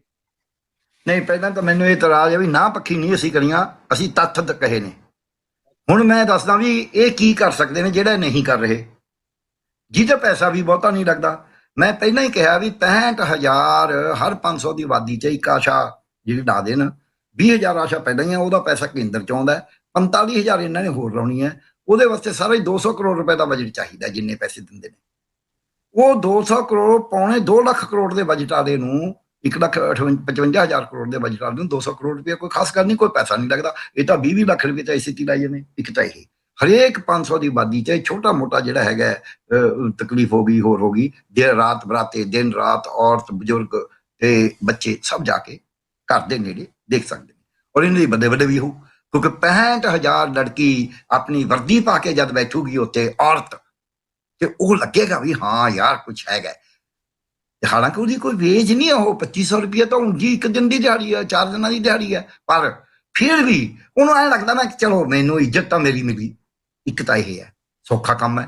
ਔਰ ਉਹਦੇ 'ਚ ਉਹਨਾਂ ਨੂੰ ਕਹੋ ਵੀ ਪਿੰਡ ਦੀ ਪੰਚਾਇਤ ਨੂੰ ਕਹੋ ਭਾਈ ਇਹ ਛੋਟੇ ਛੋਟੇ ਤੁਸੀਂ ਕਮਰੇ ਲੈ ਦਿਓ, ਕਿਉਂਕਿ ਜਾਂ ਉਹ ਆਪਦੇ ਘਰ 'ਚ ਹੀ ਚਲਾ ਲਿਓ, ਉਹਨੂੰ ਥੋੜਾ ਕਿਰਾਇਆ ਦੇ ਦਿਓ ਉਹਦੇ ਘਰ ਦਾ, ਵੀ ਤੇਰੇ ਘਰ 'ਚ ਹੀ ਆ ਕੇ ਦਿਖਾ ਜਾ ਕਰਨਗੇ। ਕੋਈ ਇਹੀ ਜਿਹੀ ਹਰਜ ਨਹੀਂ ਹੈ, ਕਿਉਂਕਿ ਸਾਡੀ ਕਮਿਊਨਿਟੀ ਐਸੀ ਹੈ ਜਿਹਨੂੰ ਲੋੜ ਹੈ, ਜਿਹਨੂੰ ਘਰੇਲੂ ਮਾਹੌਲ ਚਾਹੀਦਾ ਪਹਿਲਾਂ ਸ਼ੁਰੂ ਦੀ ਤਕਲੀਫ 'ਚ। ਦੂਜਾ ਇਹ ਕਰਨ, ਸਾਰੀ ਸਮੀਖਿਆ ਕਰਨ ਮੈਡੀਕਲ ਕਾਲਜਾਂ ਦੀ ਵੱਖਰੀ, ਹਸਪਤਾਲਾਂ ਦੀ ਵੱਖਰੀ, ਵੀ ਸਾਡੇ ਕੋਲ ਕੀ ਹੈਗਾ, ਕਿੰਨੀ ਮੈਨ ਪਾਵਰ ਹੈ, ਕਿੰਨਾ ਸਾਡੇ ਕੋਲ ਸਾਜੋ ਸਮਾਨ ਹੈ, ਕਿੰਨਾ ਸਾਡੇ ਕੋਲ ਬਿਲਡਿੰਗਾਂ ਨੇ, ਕਿੰਨੇ ਸਾਡੇ ਕੋਲ ਕੰਮ ਹੈ, ਤੇ ਕਿੰਨੇ ਕੁ ਸਾਡੇ ਕੋਲ ਪੈਸੇ ਨੇ। ਉਹਨਾਂ ਦੇ ਨਾਲ ਅਸੀਂ ਕਿਵੇਂ ਬਿਹਤਰ ਬਣਾ ਸਕਦੇ ਹਾਂ। ਜਿੱਥੇ ਕੋਈ ਛੋਟੀ ਮੋਟੀਆਂ ਕਮੀਆਂ ਨੇ ਉਹ ਦੂਰ ਕਰ ਦਿਓ, ਜਿੱਥੇ ਵੱਡੀ ਚੀਜ਼ ਦੀ ਲੋੜ ਹੈ ਉਹਦੇ ਵਾਸਤੇ ਯੋਜਨਾਬੰਦੀ ਕਰਨੀ ਸ਼ੁਰੂ ਕਰ ਦਿਓ। ਪਰ ਜਿਹੜਾ ਚੱਲਦਾ ਉਹਨੂੰ ਚੱਲਦੇ ਨੂੰ ਬਿਹਤਰ ਬਣਾਓ, ਇਹ ਨਹੀਂ ਕਿ ਉਹਨੂੰ ਚੱਲਣ ਢਾ ਦਿਓ।